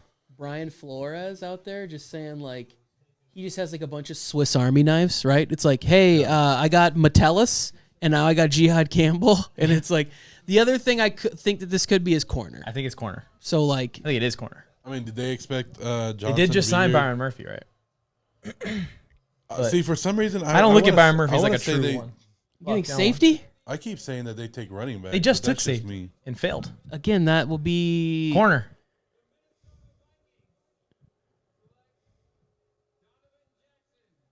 Oh, wow. Snap! Interesting. No, that's the last spot in their line, I think. We love laugh that. about Yep, it. that's the last spot in their line. And we kind of shocked us a little bit because we're, but what is Minnesota always having issues with? Oh, this is it right here. This finishes it, I think. The Not rebuild. anymore. I mean, they went and got the 2 offensive linemen from the Vikings. Yeah. And then you get back Christian Dershaw and O'Neal. So this is not a shocking pick to me. I had Donovan Jackson going 28 to the Lions. I think that he plays well enough to be a first-round caliber player, right? Sort of like maybe less athletic the way I felt about Zion Johnson. Just not quite as athletic. The trade. The Giants? There it is. That's the Vikes? Almost. This is my Jalen Milroe trade. Yeah. Back into the first. Who did they trade with? In your mock? It was the Vikings, huh? So 1 pick. They traded back into the first round. Who was this? The Texans? With the Commanders, which is a divisional trade. Yeah. That wasn't a great take by me. Sorry. You probably could have just picked a few picks up. Now the Giants are going to get a quarterback. Okay. I'm gonna throw this. You said Milroe to the Giants over Sanders. And you got Dart, Sanders, and the Shook kid that everyone's freaking out about. Shook. So here's the thing. This is why I think that the pick could be Milroe and why I think that it should. And I have a whole thought process behind this. Is that if you are Brian Daboll and you're friends with Nick Saban, right?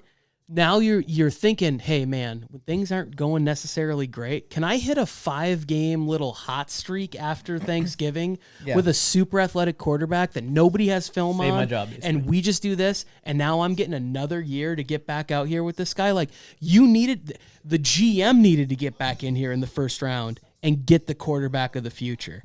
And I just think that if you're saying we're going to be playing in windy, bad conditions, what are we doing? We're going for a guy that is similar to Anthony Richardson that had higher highs in college. They were interested in Richardson, yeah. And came from a coach that I trust. He looked a little bit more comfortable with Saban as opposed to DeBoer when he went there. I gave it away to myself because I was trying to look. You got the pick already in my head, but I'm not gonna tell you who it is. Okay. So, because I was trying to look for what the Giants gave up to move up here. So it says 34, 2025 third-round pick, and a future 6th-round pick for the 25th pick. I love it. Yeah, that's not bad at all. Yeah, because they gave up pick 34. 34. So do they have another second? There's one team that had 2 seconds. It might have been the I don't see it Bears. right there. I think it was the Bears and the Seahawks. Actually, never mind. I take that back. So who traded back here? This was the Houston Texans. Yeah. This is the Texans where I had them taking a tackle here. Oh, yeah. So the Texans are moving out. And the Texans made that Texans are going to be early. Made that trade pre-draft where they got a bunch of late-round picks. Nick Caserio is going to, I think, have some fun trading around the board on day 2 and early day 3. He's got some plan going. I mean, this is interesting because the Texans struggled last year a little bit, right? So did they feel that they have everything, or that there wasn't just anybody here good enough to draft at the end of the first round, or they wanted to move back? Because that's what I always look at. Like, do you feel that you were comfortable, or you just didn't have anybody at this position to draft? Like we understand why the Giants are moving up. We can understand why they're moving up. But why do teams like this move back? I think the Texans will be better next year just by being healthy. I think losing Nico Collins for any amount of time, but definitely early on in the year, really hurt their momentum and the peak of their offense not really ever getting so now, to the peak. How many picks does Houston have? A lot. Look at there you go. Look, they just got 3 more. So they got an extra second and an extra third in this. Yeah. If you're now in, and I think they have, do they have 2 or 3 seconds? How many picks? I don't know if you guys, did you guys see the new app that the thing they opened up on the NFL Network, the draft? This thing's actually pretty sweet. So you can go around. It's I think more so the Texans probably are sitting pretty, man. I mean, they do need to address the O-line and the guys that they lost, and they're trying to reset the culture there, but... So now they have 2 seconds. I think they had to pick anyone here. 3 third-round picks. 3. So they're going to try and move up at some point in the second, maybe. But even if you don't... Or in the third. We're in this draft, so they're going to have 6 picks before in the top 100. Yeah. And the board is falling in a way where, like, Simmons is still on the board, Connerly's still on the board, second pick. Ursery's still on the board. Yeah. Like, Raku. But I'm saying, like, offensive line they need. But also, too, like, now you got a second. Now you're picking at 58. Oh, hey, we need a slot receiver. How about we go get, like, let's go get Kyle Williams from Washington State, or let's get. Can you imagine Jalen Noel from Iowa State? He's the other receiver next to Jaden Higgins there. Like, he is a slot receiver with the ability to hit home runs, like slot, like 4.39 speed. Like, he's a really good player. So now you're rebuilding the offense on day 2 of the draft, and then later with picks 89 and 99, maybe you go and find yourself like, I don't even know what they need on defense. They're so their team is good on defense. Their team is really good, and they just dealt with some injuries last year. The QB going into year 3. So you just draft more pass rushers, more DBs, more offensive linemen. Yeah. It's really the O-line. Keep throwing at the O-line. Yeah. Keep adding depth to the secondary. Add a guard, a tackle. Yeah. Okay, come on. But what's the Giants going to do, huh? Come on. So I already know this. I just Milrow, right? I just want to see your guys' reaction to this. I want to be right. It's got to be QB. Why would they trade back in? Tackle? Is it tackle?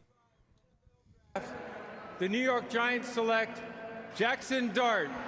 Oh, so not Sanders, not Milrow. Jaxson Dart is Brian Daboll's guy. Oof. I know what people seen him. A lot of people are excited. He's got the big arm. He can play. Did the Falcons just trade back in too? Because Falcons are in. That was the Rams. So now the Falcons are on to draft Sanders. No.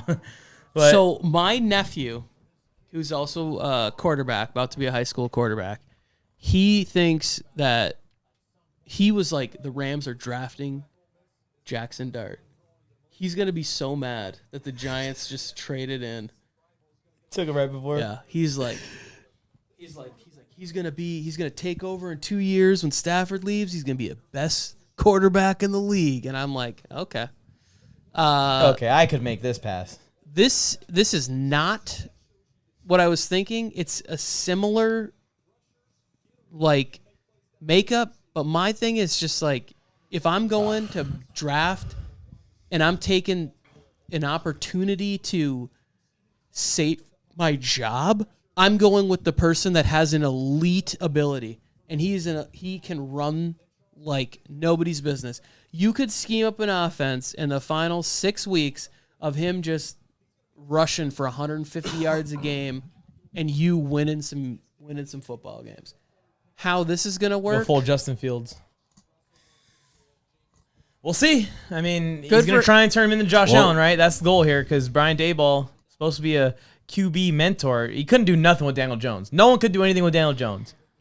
Here's the problem, Tony, is that they keep trying to fight it, but clearly the best quarterback on this screen wears 15.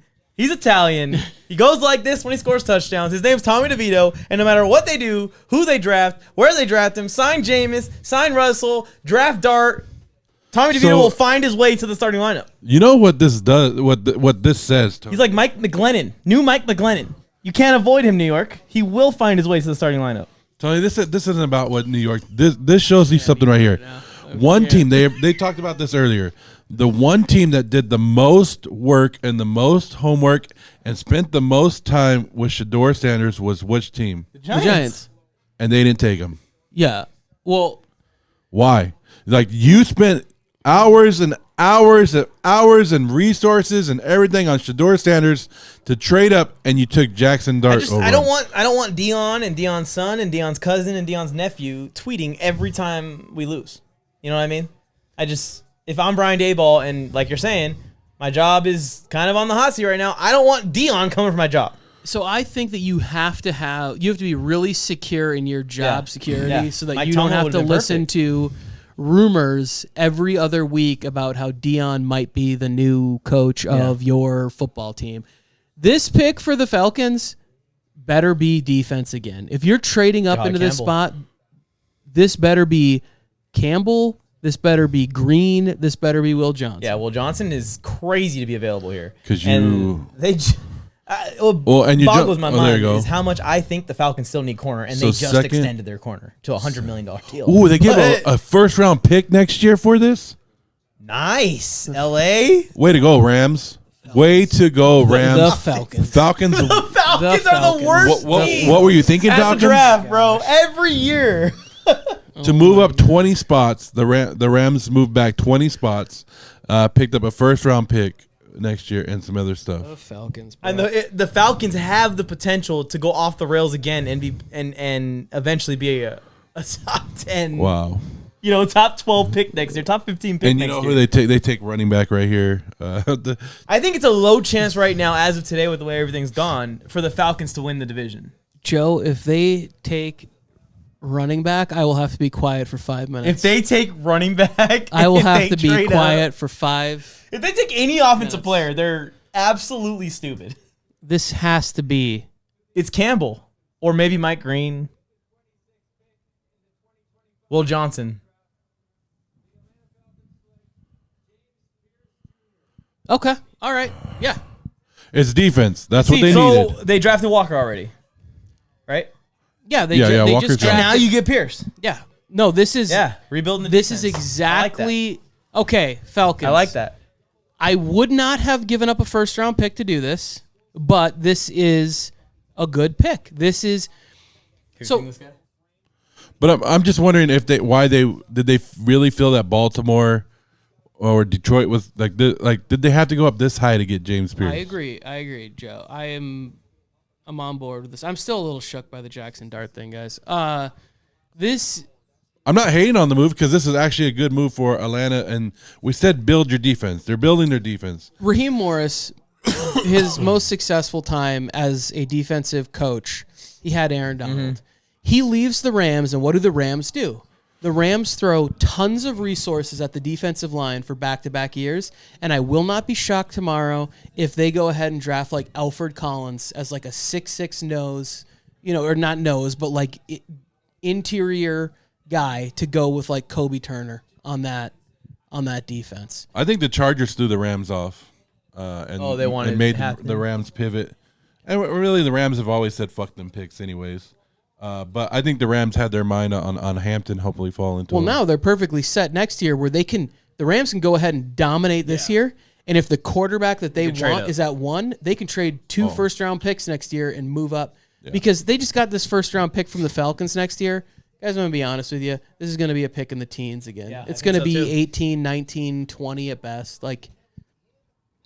Which is good for the Rams. I mean, they could pick up a really good player there. As I'm saying, if the Rams finish with like pick 28 next year and they have picks 19 in the first round, they'll be able to maneuver their way to the first overall pick a lot easier by getting this to get the quarterback they want. You know, like let's say Arch Manning is one and done, or John Mateer balls out next year at Oklahoma. Balls out. You know, or I can't see them going after a guy like Drew Allard. But like if the quarterback that they want is in the top half of the draft, they'll have the ability to go get that. This is why good teams stay good teams, because people make mistakes at the beginning of the draft and let good players fall. True. And they just eat them up. I've been saying his name for every pick, so eventually I'm going to be right. But I did mock Mike Green to the Ravens in this spot with no trade. So it's still a chance that I can maybe like come like half of Tony's picks. There's still a chance that I can reach half. I have a pick that I picked here that I don't love it now that Will Johnson is still on the board at this point. What, you think they'll take corner? I picked Azareye'h Thomas for this, but I thought that Will Johnson would have been long gone. And I think Azareye'h Thomas is a good player who ran slow, and then it was like, well, he won't be able to do this or whatever. But he's a big physical cornerback. You should get a job from tonight. I'm killing it. Can we talk about this? I might just clip up your takes and send it in to the NFL Network. Of every one of me, yeah. Well, as you see the board, you can kind of tell. But here's the thing: is I'm trying to think of the name. What if you told Raider fans the outcome is sure, yeah, he could be Barry Sanders. Yeah. But what if he's Devonta Freeman from the Falcons a few years ago? Mm-hmm. What if he's that? Is that the 6th overall pick in the draft? Yeah. Like, and that's the thing where it's like we don't know what it's going to be, but we do know that there could have potentially been a tackle there. It's maybe a little more risky, but I just think the upside of having that tackle. You know what's funny is Jeanty would have been a good pick last year in my mind for the Antonio Pierce regime of running the ball and being aggressive. Well, I think Chip Kelly and Pete Carroll are going to be on the same page. I think that this is going to be a running football team too. It's just, well, I think I'm agreed too. But this is overall it's going to be a good pick. I think the Raiders are going to be around that 8, 9, 10 wins if things break well and they don't have injuries. Like they'll be a good team. Like they're going to have a strong defensive line. But like, what's the rest of the Raiders draft look like? Are they able to add a couple offensive? Well, now it's looking like they're going to get Shedeur Sanders, right? Possibly, right?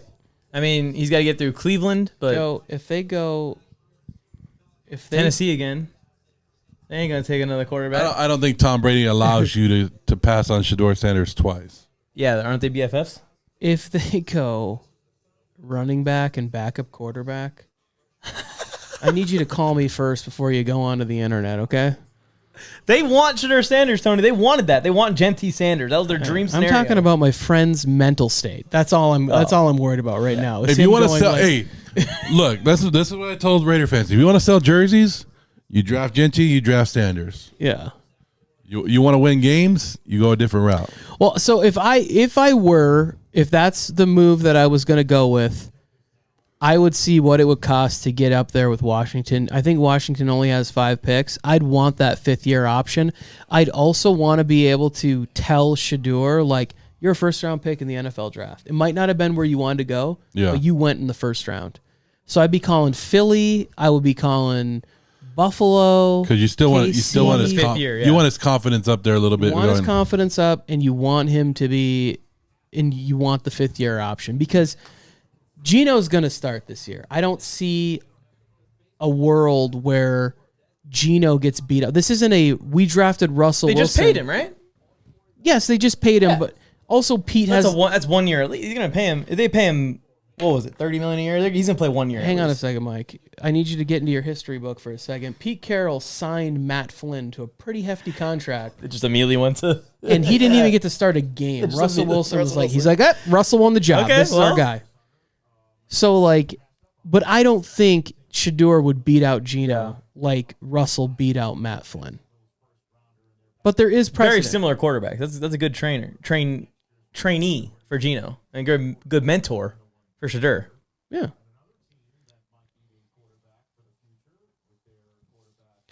It'll be so.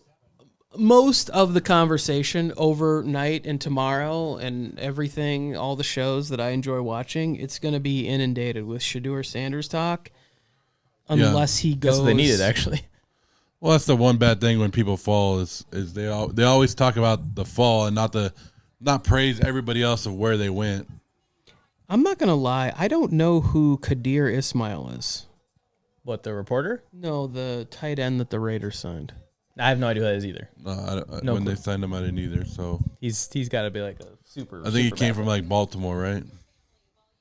Yeah, super duper backup, like a blocking style tight end, maybe. Yeah. Okay.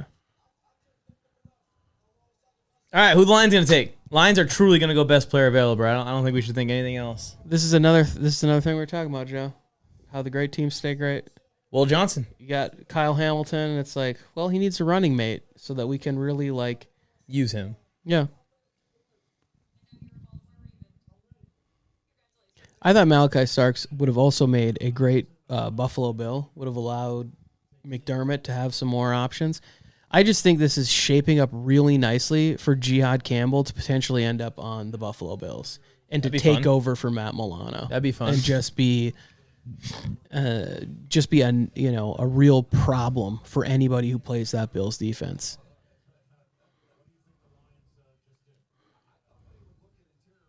Yeah.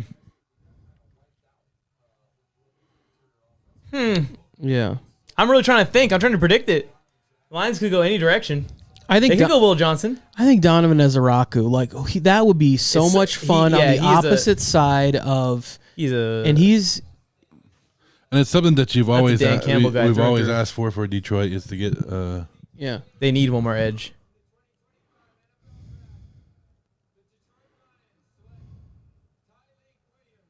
Ooh, big boy in the middle. Hey,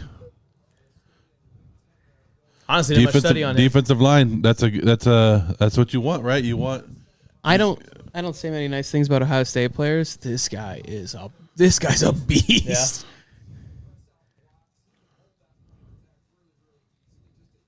You already. So this is the fourth interior defensive lineman to go. Mm-hmm. Yeah, we knew it was going to be D-line filled. And like you said, Tony, he's good. And you add him in Detroit and somebody just to stop. Oh man, him with Hutchinson come back.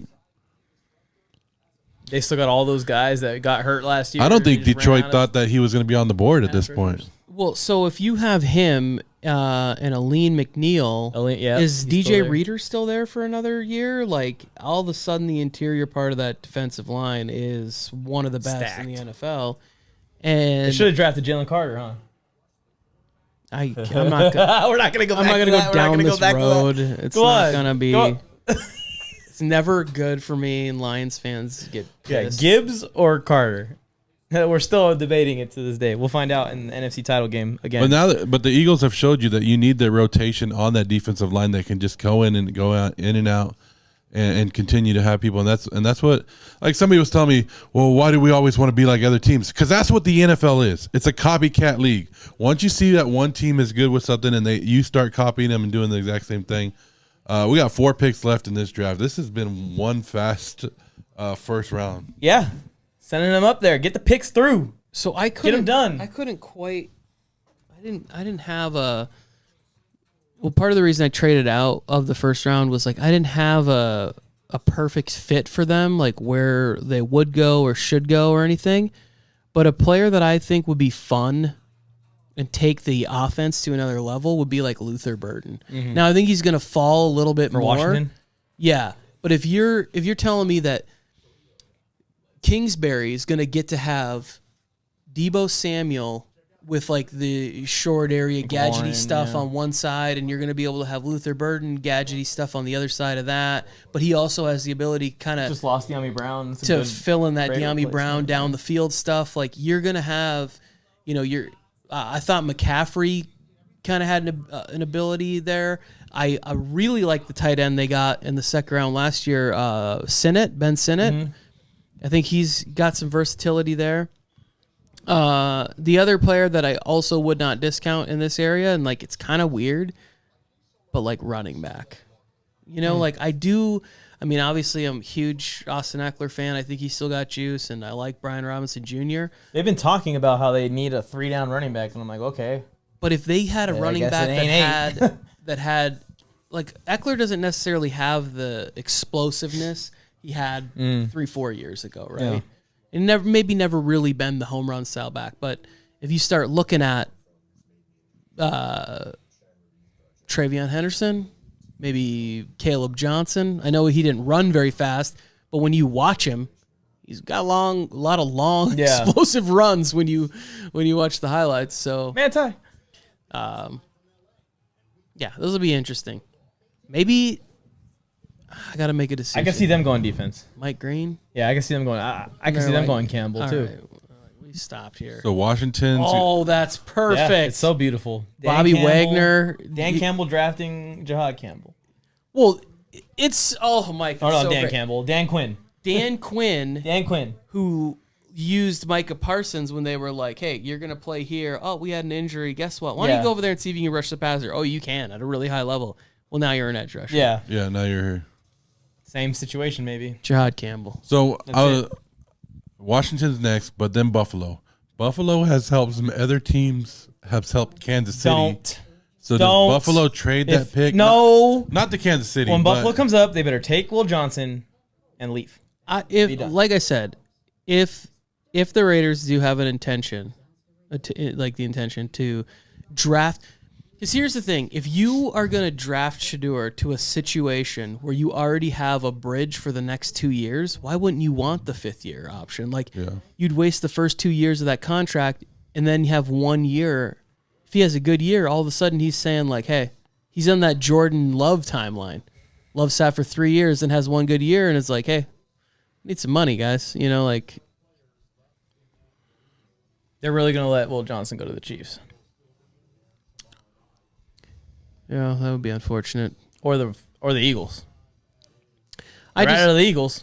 I just think that I think Josh Connolly Jr. was a first-round level. Oh, you think Chiefs will try and get a tackle in that? That makes sense. So they have the ability to get a tackle in there, or a first-round corner and Will Johnson.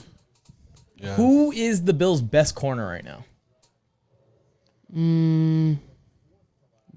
Don't know. They don't got a good one. Well, they just re-upped with Tre'Davious White. He just came home. Oh, wow. What a freaking ad. They need Will Johnson. Take him. Jahad Campbell and then Johnson. So that way we can just get out of here. Or get on to KC and get it over with. When they draft, I don't know who they're going to draft. So that would be the 5th pick next round. Buffalo would be moving back 1, 2, 3, 4, 5, 6, 7. They're moving back 6 spots, 7 spots.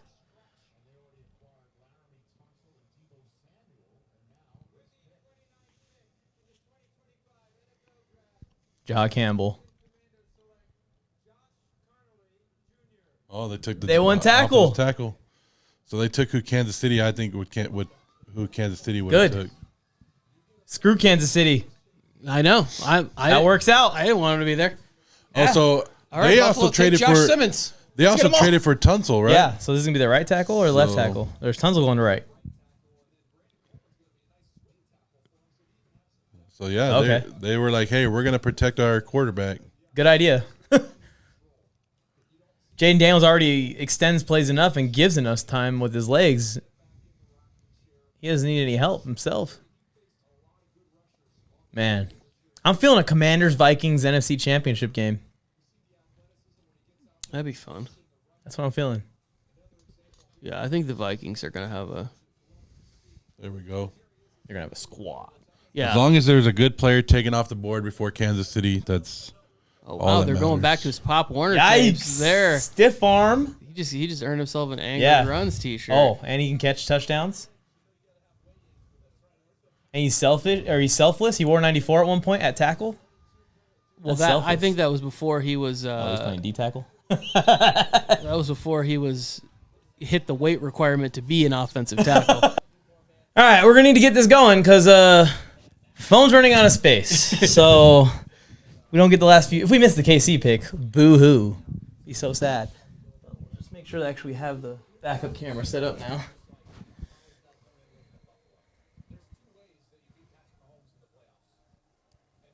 Body slam him. Body slam him. Punch him in the face.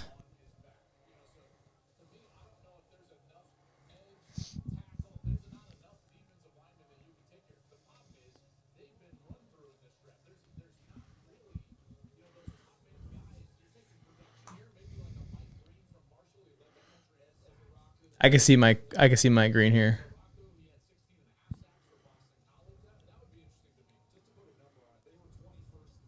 Yeah, Campbell's not going to be a first round pick, or he's going to be a Chief.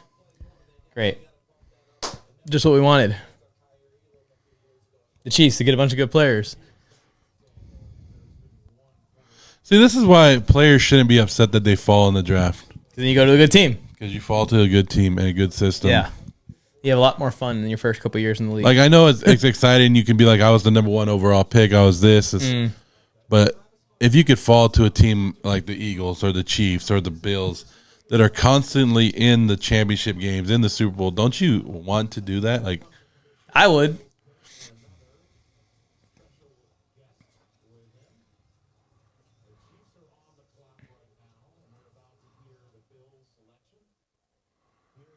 Buffalo Soldier.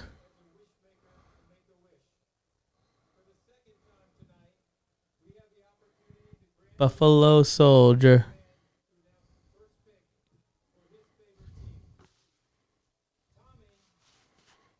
come on, Tommy, who you got?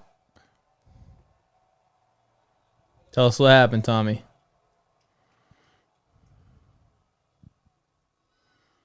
Here we go. Bills.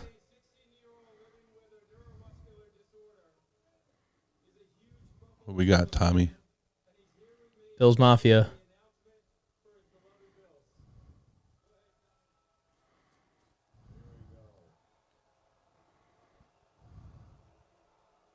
Fix the mic for him, dude. What the? Yeah. Come on, Roger.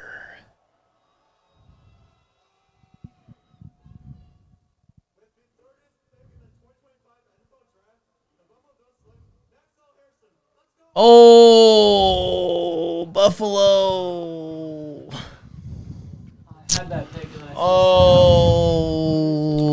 I mean, oh wait, no, I didn't. I switched it back. Oh, wow.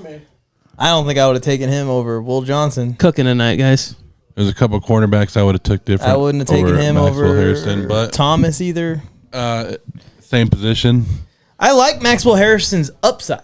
I think that his ceiling is as high as some of the I want to see the I inside also of his worry jacket. a lot. Show the inside. He reminds me a ton of the Andrew Booth prospect a few years ago, where you kind of see what he could be at his best, but also see some alarms. I feel like he's just like, he's super sticky. Yeah, Philly just but his traded up, eyes huh? and he's just in his hips. It's not as natural. In front of the Eagles with the Eagles? Huh? The Eagles and Chiefs just swapped. Just swap first round picks. Interesting. Why would they need to trade in front of the Chiefs? With the Chiefs. Got a weird plot twist at the end of round one. The Eagles just traded up one spot from 32 to 31. And then the Eagles traded with somebody to come up and get a quarterback? I'm sorry, this is another Kyer Elam pick. I'm going to say it now, so that way it ages just like my Kyer Elam take aged. Maybe the Chiefs didn't want to trade with the Raiders, and the Eagles were like, hey, we'll move up so you can get him at 31, and we'll trade from 31 to wherever, so you have to give us more. Yeah, but why? Yeah, just trade with the Raiders then. Or something? Yeah, but the Raiders and Chiefs don't want to trade. You know? I understand they don't want to, but that sounds... So the logic we're here is like, we're gonna circumvent trading by still trading, but just getting the Eagles in on this is the same thing. No, So- I'm saying the Chiefs don't know that. Oh, they called okay. the Eagles and they said this is what we want. And maybe the Eagles were like, hey, what if it was the 31st pick instead or something? Yeah. Like, What? The Chiefs aren't taking QB. There's no way. I have no clue what's going on. I'm just trying to figure out what could possibly be happening. Well, I'm either way, sure the Chiefs are scamming in some way. The Either Chiefs way- are scamming in any. Something's going wrong here. The Chiefs are cheating in some way here. either way, the Chiefs picked up a 5th-round pick to move back one spot. That's it. Just 1 5th-round pick straight up. Yeah, 164 overall. All right. Well, who do the Eagles want that the Chiefs were going to take? That the Chiefs were willing to take a 5th round for? Is it Will Johnson? Oh, I don't know. I just I got a message. My nephew's so angry. He's so About angry the Jaxson Dart about thing? Jaxson Dart. Yeah. He's like, I really want Jaxson Dart to be on the Rams. Yeah, so, but I don't understand. So unless Philly thinks that, What? Is it not recording? Oh, we lost that one already, so I Okay. already knew that. So right now we're not for the last half of it, we won't have the multi cameras, which we don't even have. So All right. So do I even need to hold this microphone? no, we're still recording on this. Okay. Got it. So this is still getting the audio. That's getting the video. Okay, so this trade makes no sense, and I'm going to need somebody to explain to me why this was necessary. so unless Philly thinks that Kansas City was going to trade the pick back to somebody else That makes sense. and get the player that they wanted, So they just blocked. they just moved. They were like, screw it, we'll move up, make Yeah. sure we guarantee it, and then it still gives Kansas City the chance to trade this pick to somebody else. All right, For Joe. Sanders. I don't. Who's it gonna be? That made sense. Yeah, I don't it's care. a block. I don't care what they say about you, Joe. That made a lot Yeah. of sense. That was one of the Yeah. smartest things you've ever said. Yeah, congratulations. It's going to be a defensive player. I think it's gonna be Will Johnson. I don't know. It feels. And they can't be Georgia, right? Because all the Georgia guys are gone. Yeah, they just lost. They've already taken so many Georgia players. Well, it just feels like Jihad Campbell. This could be Campbell. Yeah. It feels Great like fit. it feels like how we did it again. Yeah. How did it happen that this guy who was mocked to go here? Well, falls- they've tried to fix their linebacker position multiple times. They just re-signed Zach Bond, who was He's all beast, yeah. pro, But was you're gonna need great. one more. But Nakobe Dean has had trouble staying on the field. I Edwards is gone. have the Eagles taking Luther Burden. So if this hits, guys, It's over. it's been over for you Yeah. for a long time. Oh, But I quit. I quit.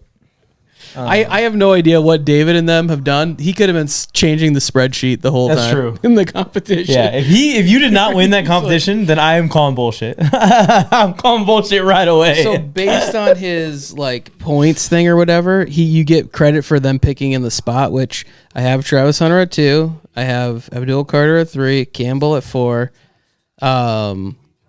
Where's the next one here? I didn't ever look at his actual draft though, so I have I'll give you my $20.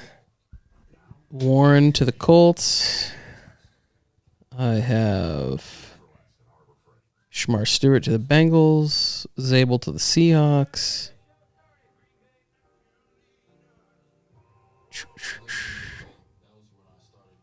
All these Raider fans tell me it's because the Raiders went best available player 2nd year in a row. You should respond to some comments actually on live.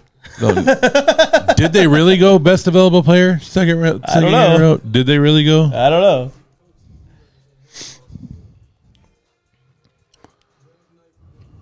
I'm trying to think what's my favorite pick so far. Okay, so I think Colston Loveland going that high to the Bears. I didn't want it because I wanted him to the Chargers. Let's just see him go as tight end 1. It kind of justified what I was thinking. I didn't have the balls to say it, but I was going to put him as my tight end 1.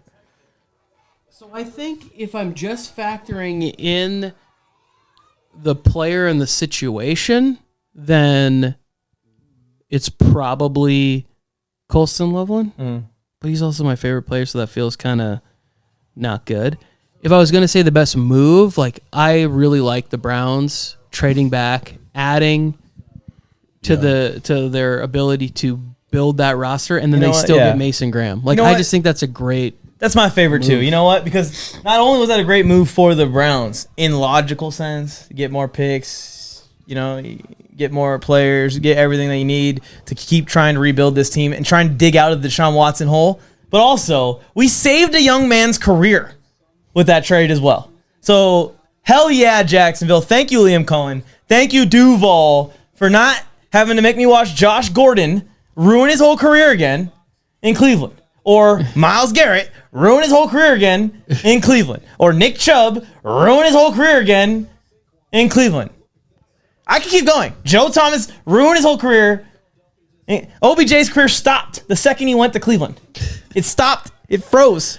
He won a Super Bowl with the Rams. I know, but that was like a backpack Super Bowl. He got carried for a ride on that one. Let's just be honest. He was about to be MVP in that Super Bowl. Yeah, if he didn't, lose his knee. He should have just kept going without the knees because you don't need knees to run routes, clearly. But anyways, I think that because they saved Travis Hunter's career and because I was so against him going to the Browns that I manifested it like that, that's my favorite pick too. So, what do you think, Joe? What's your favorite pick so far? Ashton Jeanty has to be right. Roll the replay. All right, Philly.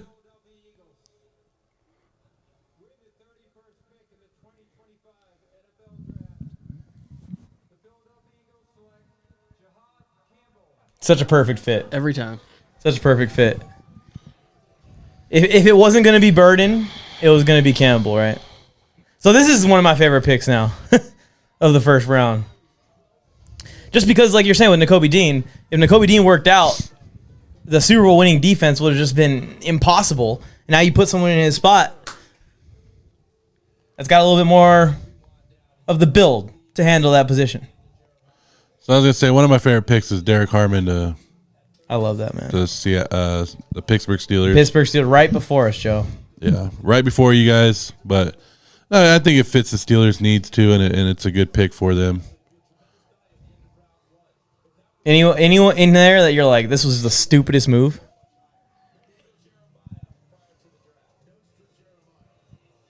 Other than the Jeanty pick? I don't think the Jeanty pick was stupid. I just think we could have gone in a different direction. Like, don't get me wrong. That's where people get it wrong. Like, they think you disagree with the pick. That means you hate the pick. It doesn't mean, all right, and you hate the player. It's not that.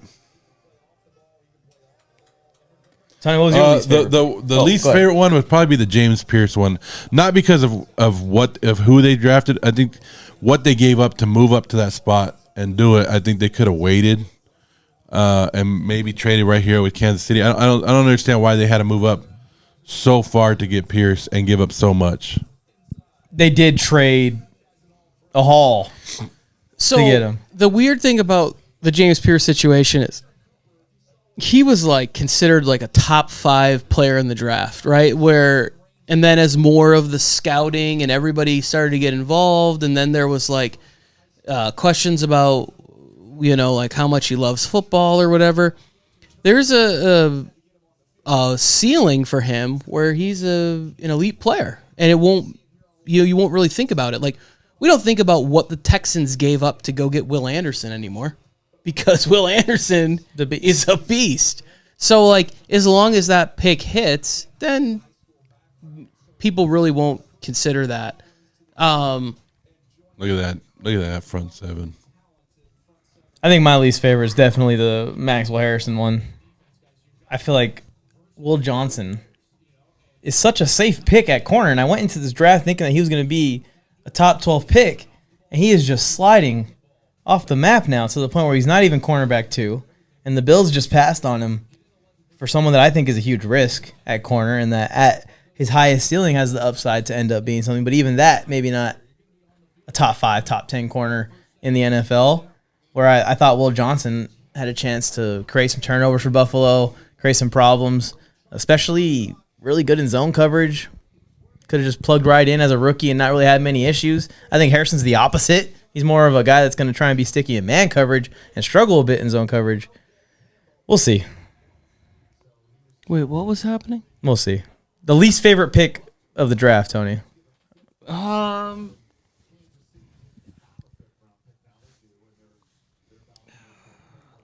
I don't know. I don't want to be negative. I'm going to pass this one to you guys. You got none.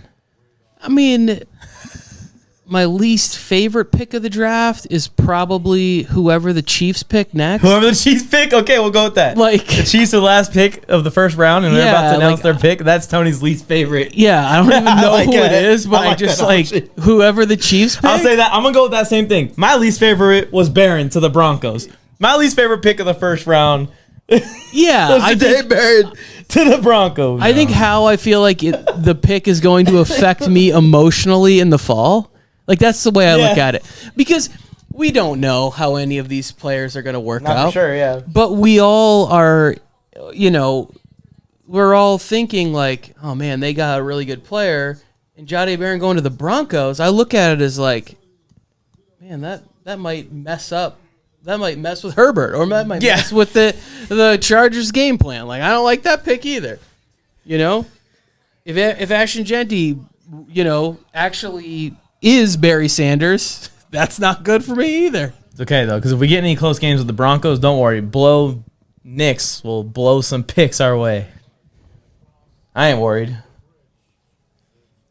We're going to run the ball. We got our Ryan Hampton. See? I even got the jersey. That's my favorite pick of the first round. I wanted running back all the way since the beginning. I even had the jersey, like I said. All right, Casey, get the pick in so we can call this already. Stop dragging it out. Every year they pick at 32. Even when they had the 31st pick, they find a way to pick at 32. And the Giants have come out to just remind everybody, Russell Wilson will be their starter. Okay? They're just coming out there to let you guys know, even though they drafted Dart, Russell Wilson's their starter. So who's the backup, though? They're going to announce that Jameis is QB2? Come on, we need the announcement. Jameis is QB2 also. Here we go, last pick. Chiefs.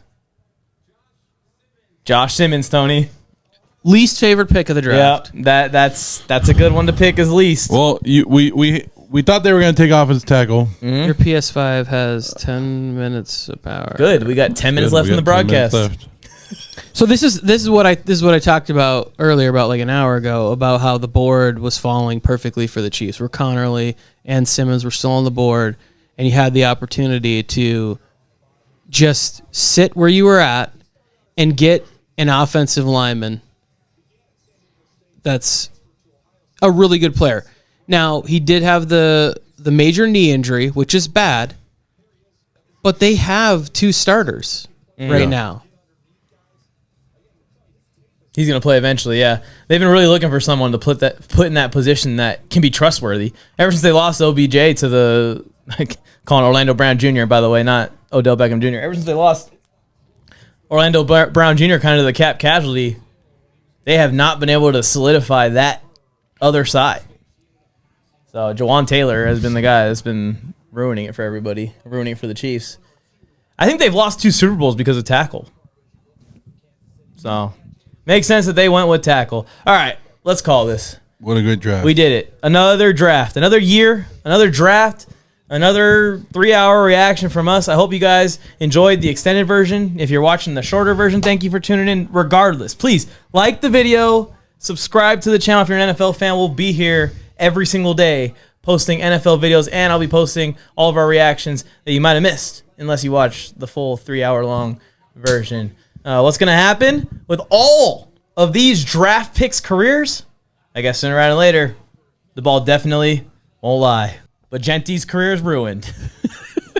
Bill Flames, I went Mike on the mic. With something brand new, one time for your mind. He gave you fair warning. Now it's time to smack him in the mouth with that raw sports talk from the town. Sweet chin music to your favorite sportscaster.